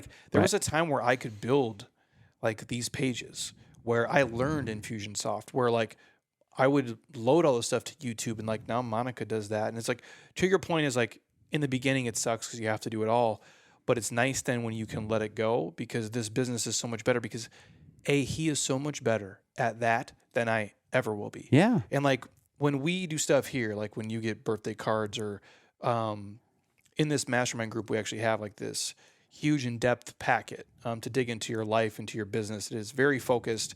We put a lot of time into it. Dave, I did what I could, and then Monica made it. Yeah, look, it's beautiful. The 0% chance, you and I do that? No. Fucking zero. It would look like... No, it'd be all misspelled. And it would look like a 6th grader did. Right. But the point is that's what part of building an ideal life is not just, hey, surround these people in your business to make your business better, but you do that with your life too. Yeah. So if people are listening, well, Jeremy, what does that mean? It's when you can afford it, it's I don't want to scrub the toilets at my house all day. So I have a cleaning lady. Yeah. She's better at it than I am. It helps her family. It gives her money. It's a fucking thing. I have a financial advisor. Not that I don't know what's going on. But it's somebody who I can rely on and lean on and ask questions, who that's all they do all fucking day. Yeah.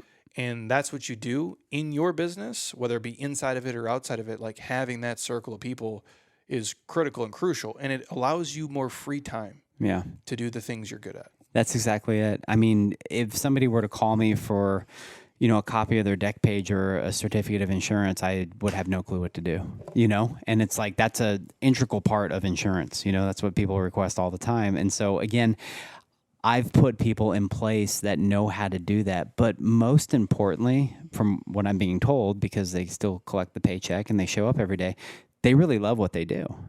They don't mind it. They don't mind sitting behind a desk and doing that sort of thing because they've told me a million times, they get scared to talk to people. They get scared for asking for the sale. I I take a thrill out of that. So we all kind of do our parts, and it's a good synergetic sort of thing. Well, if I think about it, like if I'll use Matt as an example, and if Matt's listening, I'll send this to him anyway so he can hear all the good things I'm saying about him. But he's a fucking gangster. Yeah. I've never seen him make a video on Instagram or YouTube. I'm not saying he can't. He's very articulate. He speaks very well. Yeah. I've just never seen it. And I do that shit all fucking day. And it is not hard to do. And I could do 1,000 of them all day long. And I'm an introvert. Yeah. I go, but I've done it for so long. And I've been on set, and I can get on camera, and you can talk, and you've been coached, and you walk through it. I'm like, that's a different skill. Let me do what I do, and then you guys just help put the pieces around it. And again, to your point, for people, and this is what these groups are about too, it's knowing if this is for you or not for you. Where for some people, and I don't know what I'll always do. I can't tell you what I'll do in 5 years or 10 years. I don't know. Yeah. I might work for somebody else. Probably not. I'm like, but who fucking knows? And if it was a certain situation, or with somebody else, right? Yeah. Like if the situation was, you know what, fuck it, I'm just done. I'm really into this business coaching, and we're helping people, and like somebody wants to come buy this block, and they're like, here's $5 million, and I can't say fucking no, right? Yeah. Like, am I not going to do any fitness at all? That seems kind of crazy to me, maybe.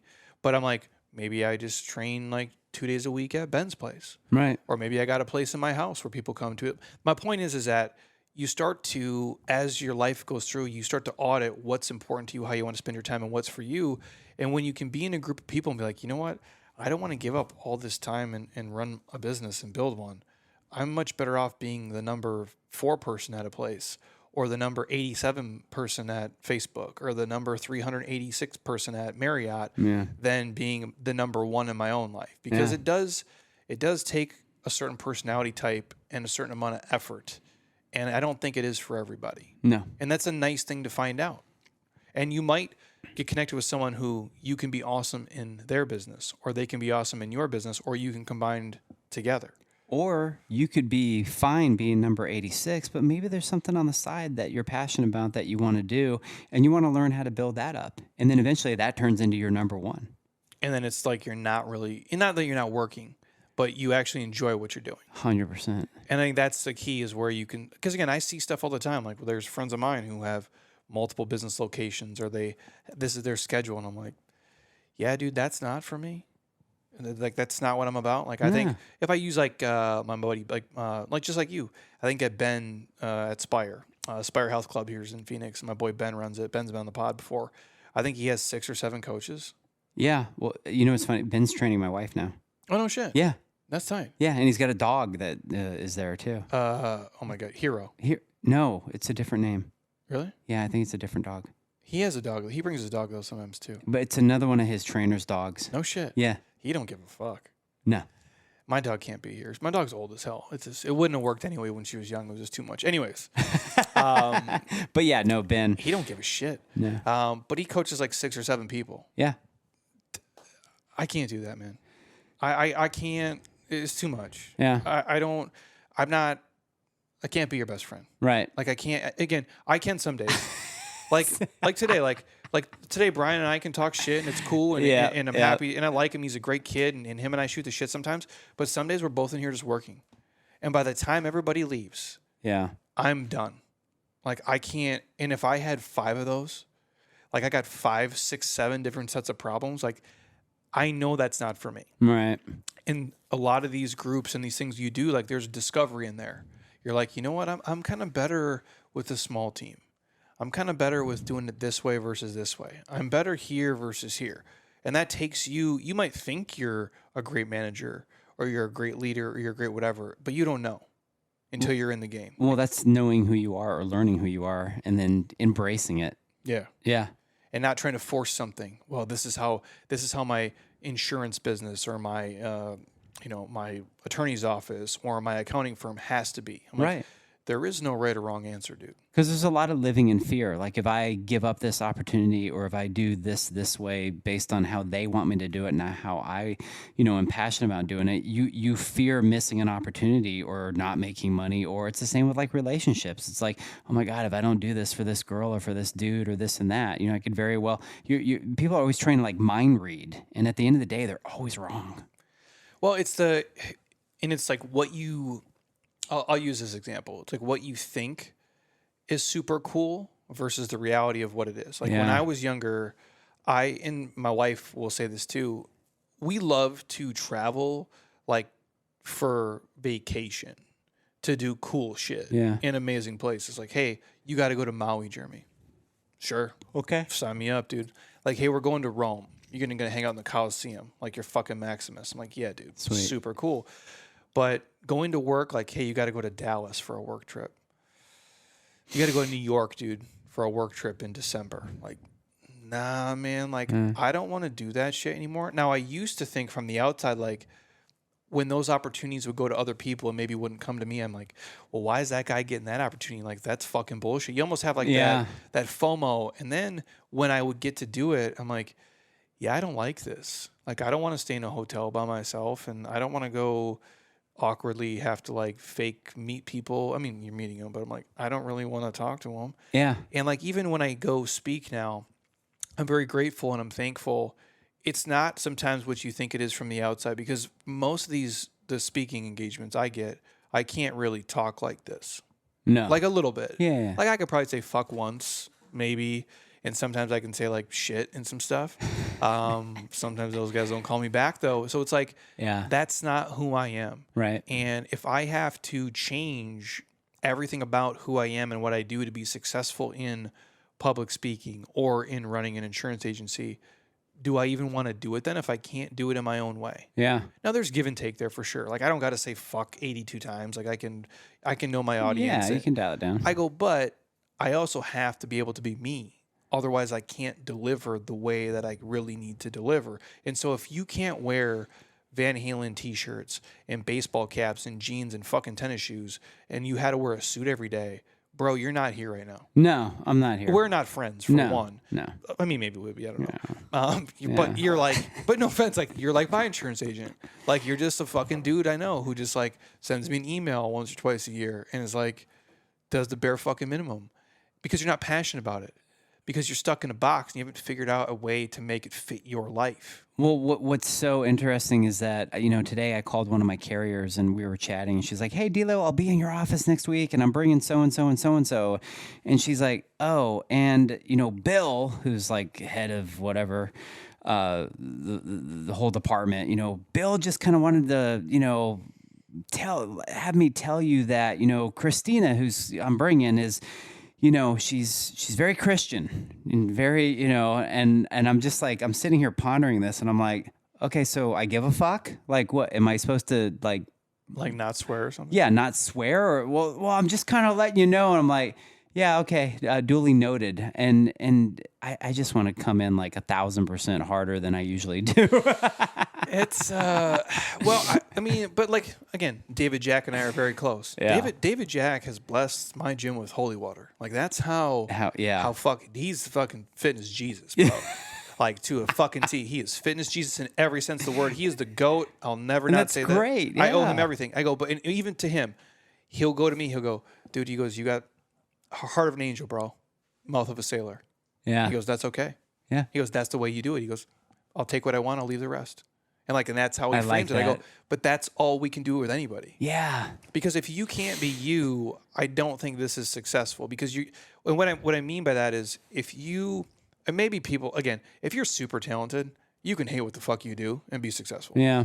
It's not like people always will use the word, they'll say passion. Oh, if you're passionate about it, you'll be successful. Dude, if you're not talented and you suck, you can love something. Like I could love playing guitar.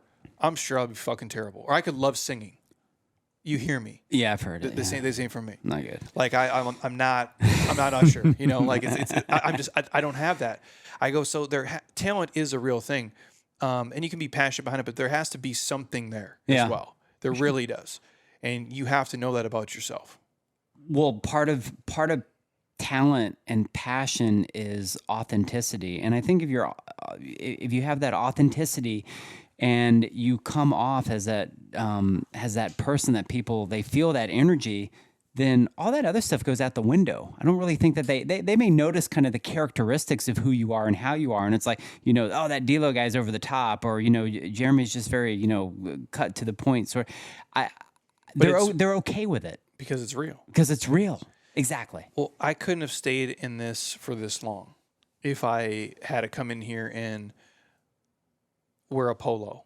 Yeah, no. And tuck it into I pants. would laugh. And yeah. you know what I'm saying? And like, I can't. It's too much. It's not, and I'm not, again, there's not knocking anybody who does that. I go, if that's your thing, that's your thing.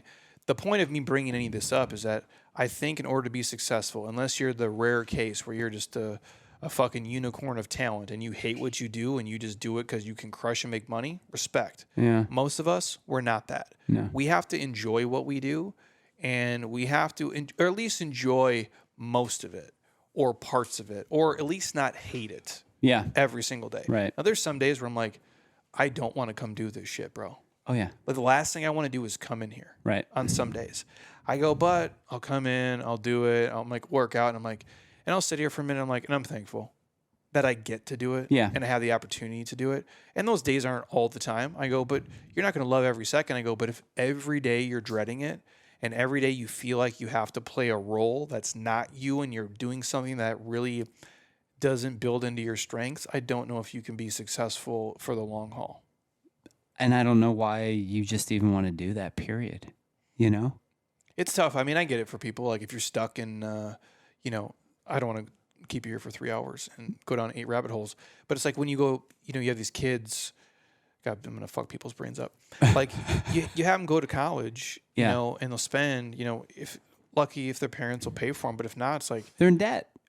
50, 100, 200, 300K, and it's like, and now I have to do this job just to pay back these bills. Right. And if I want to do what I'm passionate about, and I don't know if I'm good at it or not yet, I can't take the chance because this anchor is fucking weighing me down, and that's a hard place for people to be in. I don't have an answer for everybody, but that's a tough one. Yeah, but multiply that times everything going on in the world, and I mean, again, let's make the whole bigger.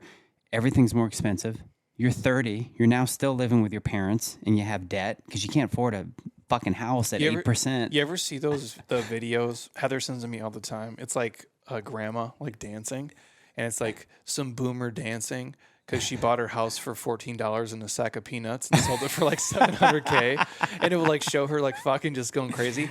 And I got a guy here too. We were just talking about this the other day. He does real estate development. Super smart guy. I'll introduce you to him. Yeah. And I thought he was way older. He's not. It sucks when you get older because like you still think you're young and you're not. Oh, I'm guilty. And I'm like, and I like shave, and I'm like, my beard is so white now. Yeah. And I'm like, yeah, you got old man problems and shit, dude. Anyways, I thought he was like way older than me, and he's not. And now I feel super fucking old. Anyways, we're talking about like real estate and development, and I framed it to him, and not to be a downer for young kids. Diddy, how old are you? 26. Jesus, bro. You're fucked.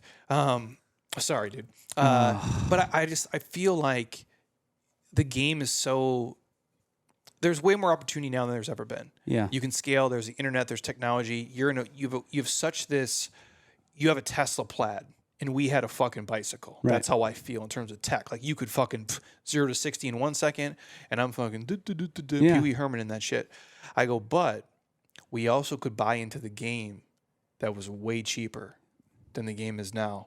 And I said this to him the other day. I go, dude, what if you were 30 and you owned no property and you had student loans and car loans and you had normal people debt? How the fuck would you do this? I go, because even me today, let's just say all things considered, I make the amount of money I make today, which is not going to last forever. I can't keep this up. I go, and my wife and us together. But if we owned nothing, there is 0% chance I could own my home and own this place at the same time. Right. Because the cost of entry is in the fucking millions and millions of dollars now, where I was playing at it when it was hundreds of thousands. Yeah. And those are huge differences. And that's that's everything else. Yeah. Right. I never had student loans. Like I never had a car payment. I've never had any of those things. And so I look at it, I'm getting real fucking end of the world here. I feel like it is tougher for the younger kids, and to sit here and say it's not, like, hey man, just take a chance and chase your passion. You can, but you got to be real reluctant on being an entrepreneur, and you got to be real fucking smart with the chances you take. And you got to be focused, and it can be done. 100%. It can be done. Yeah. Yeah. You have so many opportunities in this, but it is, I don't know. But again, I lived with roommates Right. for a long when I bought my first place. Late 20s is when I bought my first place. Same here. But I lived with 3 dudes. Yeah. In an upstairs bedroom that was 300 fucking degrees for a long time. Oh, in the hood. That's right. 32nd Street in Bell. Oh, Greenway, God. Greenway Square, everybody. Still the hood. Fucking clip up, dude. It was no joke. And you live with your parents. I go, see, you do eat shit. And You do. But I'm just like, if someone asked me today, like, hey, would you do this over again? I'm like, no, I can't.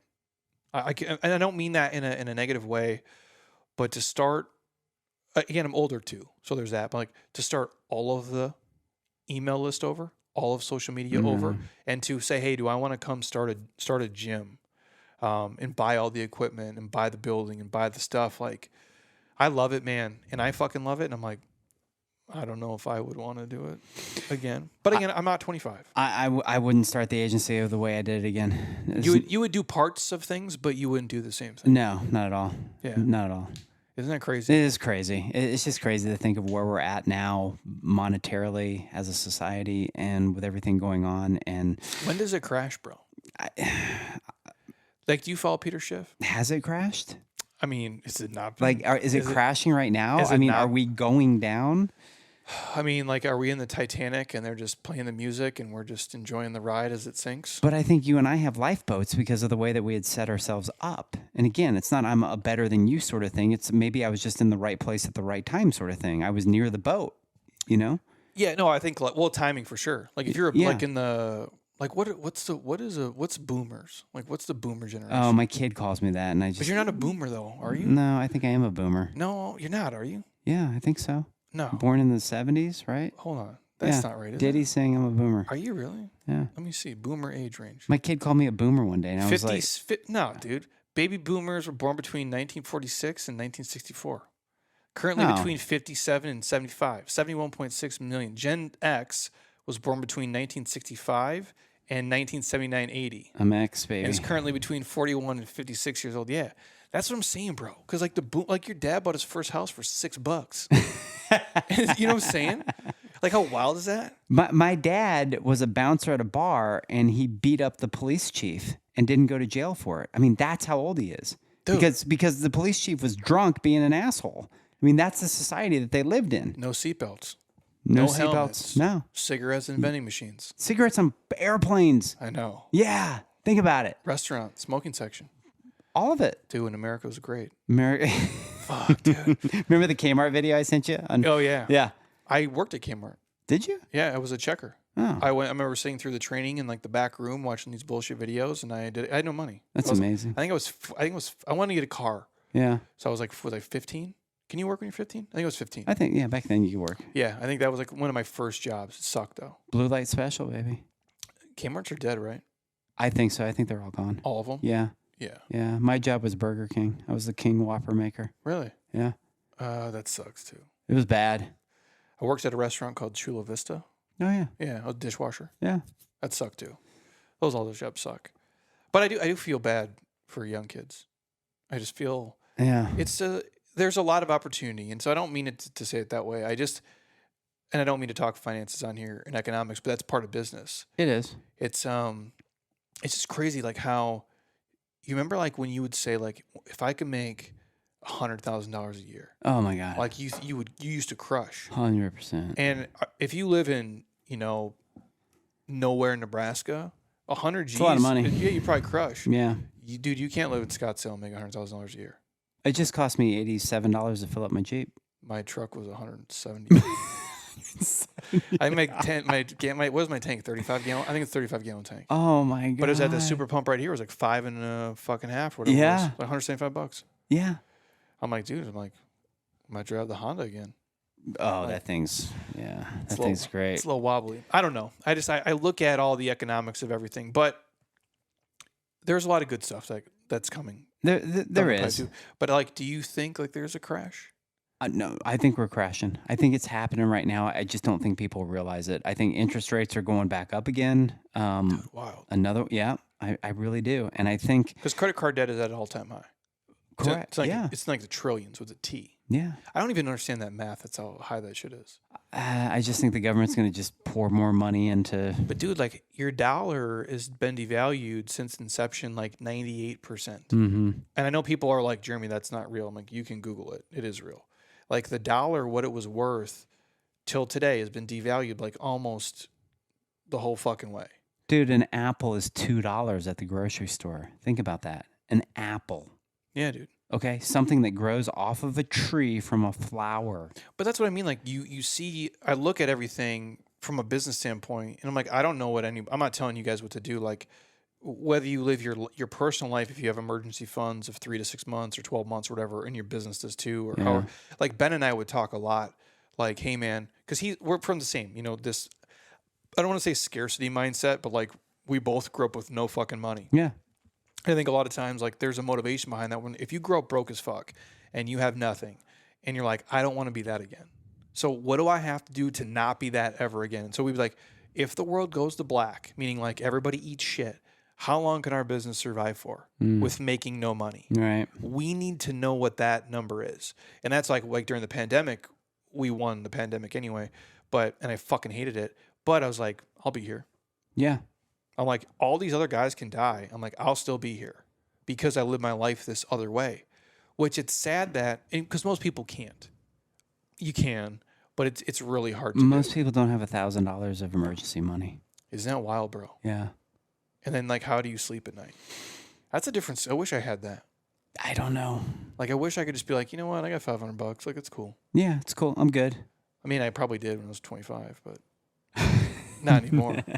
I don't know, man. It's wild times ahead. I don't know what happens if interest rates go up here again, and for commercial spaces too. Yeah. Like, that's wild shit.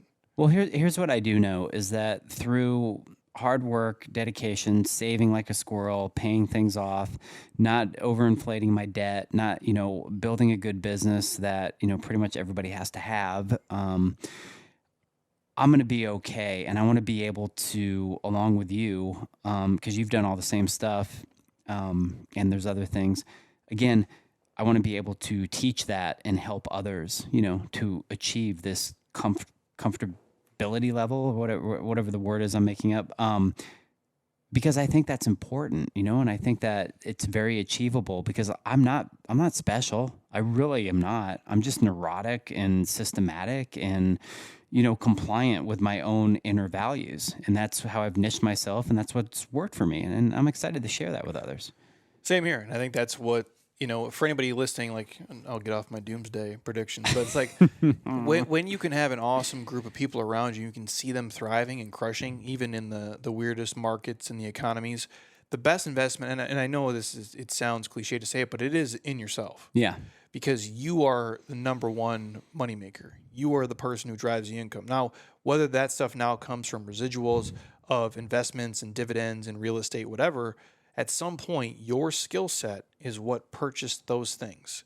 And if you can always rely on that, like you're the person who can always show up and you can always help and you can always connect and you have a skill and you're willing to help enough people, like you'll make the money. For sure. And if you don't know how to do it and you can surround yourself with a handful of people, like then you'll be able to do it.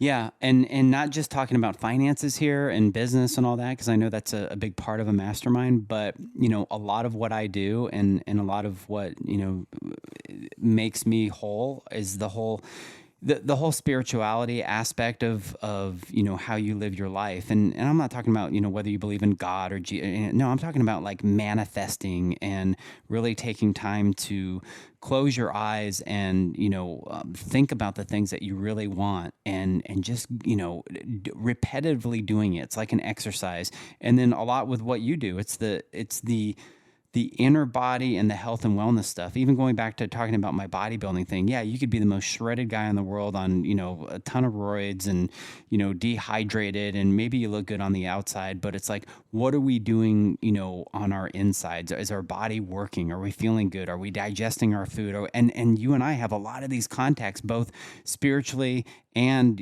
I would say, inner health wise with these doctors and these people and, and even like healthy tissue, and just there's so much more that just goes into it than just making money.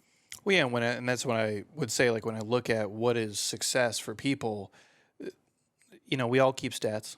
the life is a scoreboard, I guess, like what a lot of money is. Yeah. It's relative. I'm like, that's part of it. But I always would look at how is that person living their life? Do they seem happy when I see them? Are they happy? Yeah. Are they stressed? Are they pissed off when they're here? Are they sad? Are they in chronic pain? Do they like being here? Do they have to sprint when they come out? Do they like to hang out? Like, how are they in the community? And then you get to see them in different settings in their job and outside of their job. And like, you know what? That's what I want to kind of model my life to be like. And then you see the things that you don't want to do. And that's a huge part of it too. I think that's the one thing, if anything else, from being in a group of people, which I've learned over a period of time, whether it's my own clients or in my own groups I've been in, is like, I just look at the overall life someone lives. How much free time do they have? How much stress do they have? How much money do they make? What is their kind of day-to-day operations in their life? And if that looks cool, like something I want to do, then that's what I can model my stuff after. If I see it and I'm like, well, that guy travels 150 days a year. He seems super stressed.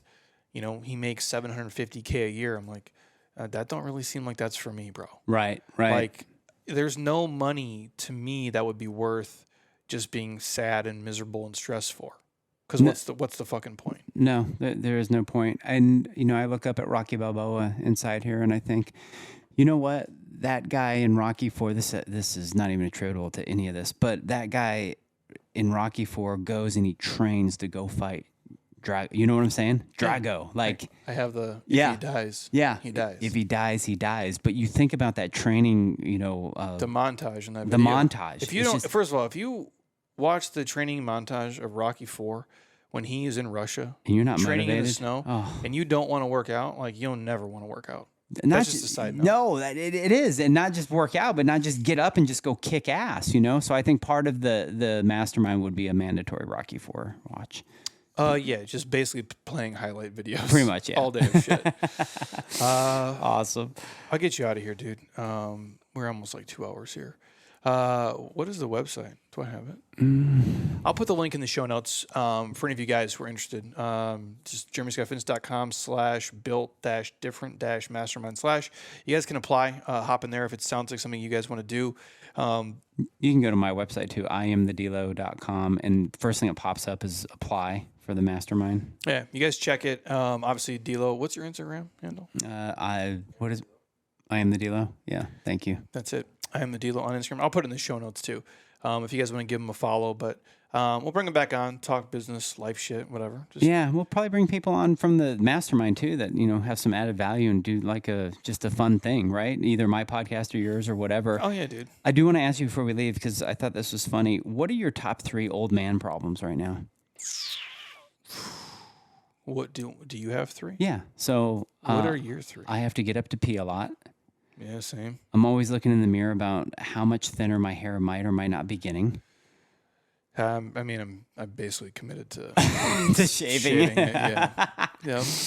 And then I pretty much can sit on the couch during a movie and fall asleep at 7:45. Yeah, the piss one for sure. Sucks, dude. It's horrible. Prostate, bro. Can you fall right back asleep after you pee? Sometimes. That's probably my third one is the sleep. It sucks, dude. It's not the same, and there's different seasons of life too. And it's not like it's not, again, I'm not 100 years old. Some people are perfect, but I'm like, I do a lot of shit. Yeah. I have a lot of shit going on. And like, I'll lay there and be like, well, now my brain, I'm not worried. My brain just doesn't turn off. Yeah. And I'm like, well, fuck. Tomorrow's this day. I got to do this, this, and this. And I'll sit there and just try to count and do whatever. And, I try not to I try not to drink and do drugs and do things to go to sleep, which is but it's a weird how things do change. Or like things like Molly McGrath posted this on Instagram today. She's like, my elbows hurt doing, she's super fucking strong, like doing pull-ups. And I'm like, yeah, bro, if I do enough, I'll get referred elbow pain and never had that before. Yeah. Dude, I knock on wood, I never had a physical, I've had internal shit for sure. That's just genetics, but never a physical injury. And sometimes now I'm like, it would just be easier if I could just break my hand and then not have to deal with this other shit. You know what I'm saying? Just one time, break it, fix it, and be done. Okay, let's not throw that out there. As opposed to oh, my knees hurt. Yeah. or my fucking I'm aching. yeah, or like my back is like my back was fucked. All right. For like 6 months. Yeah, you were not happy. Yeah, it was fucking miserable, dude. And I'm like, to get back was so. Again, I think I'm better off for it. I try to look at all those things too, and this is just a life take in general. Like all the shit I've had to deal with physically, internally, externally, you name it, physical, mental, emotional, whatever the fuck. You're always better off afterwards. It just sucks having to deal with it during the time you deal with it, because sadly, as you get older, it really doesn't get better. No. I like Brian was here. He's like, oh, my neck hurts. Do you have a massage person? And I'm like, yeah, the people at Movement Restoration, they're fucking great. You know, Geyer's great, whatever. And he's 31 today. And I'm like, I want to say, bro, it gets better, but you just got more reps on the body. Yeah. And you just really got to be, this is for anybody. You can do all the right things, dude. And sometimes you just get fucked. Like you just do. You get dealt a shitty car. You know, people get in car accidents. Different things happen in life, right? Like there's people here who get hurt just like slip and fall in the shower. You just move your neck. Yeah, stupid shit. Yeah. And it's like you can do all the right things and still things can go wrong. But what I would say is just put yourself in a good position to be successful. You know, like just eat good, try to get good sleep, do all the right things. It doesn't guarantee anything. No. But it puts you, like, you're in the fight anyway. But yeah, as you get older, man, it does. And wear cut gloves when you're cutting vegetables. Oh, dude, Stupid. I told this on here before. I ripped my whole fingernail off. Oh. This whole entire fingernail came off opening Grillo's pickles. Oh, God. Like, just fucking snapped. And I'm like, I like band-aided it on for like a week. Yeah. And I thought it would like Heal together like a lizard? Yeah, no, don't do that. I'm like, that shit was rough. Bro. Grillo's pickles. Like you're just gripping the thing, right? Yeah, but you know, like they have the little middle part where it's plastic, and then you try to flip it up. Oh. Well, because I bite my nails like a 6-year-old, Right. my thumb didn't have any, so I took my index finger, and it was just like, fuck, dude. Oh, God. Yeah, it was not fun. So yeah. All right, I gotta go vomit. We got old man problems. But with the old man problems comes some wisdom. Old man wisdom. Yes, That's right. That's the key. Follow DELO on Instagram, you guys. If you want to check out the Mastermind group, hit it up. Follow his page. He's here all the time. I got a video of you I'm going to do for Instagram here pretty soon. Oh, cool. Like a fitness one. It'll be pretty dope. So that'll be up on there. Everything else is in the show notes for you guys. If you want to join, obviously, the app, hit me up. If you want free samples of AG1, it's there as well. If you guys are on Apple Podcasts, drop it a 5-star, leave a comment. I'd appreciate it. Same thing for Spotify. DELO, I appreciate it as always. Thank you, brother. Thank you. And until next time, you guys, eat well, train hard, be nice to people, and please, you guys, keep doing shit you love with people you enjoy because your life is too short not to. I'll talk to you soon. Peace. Peace.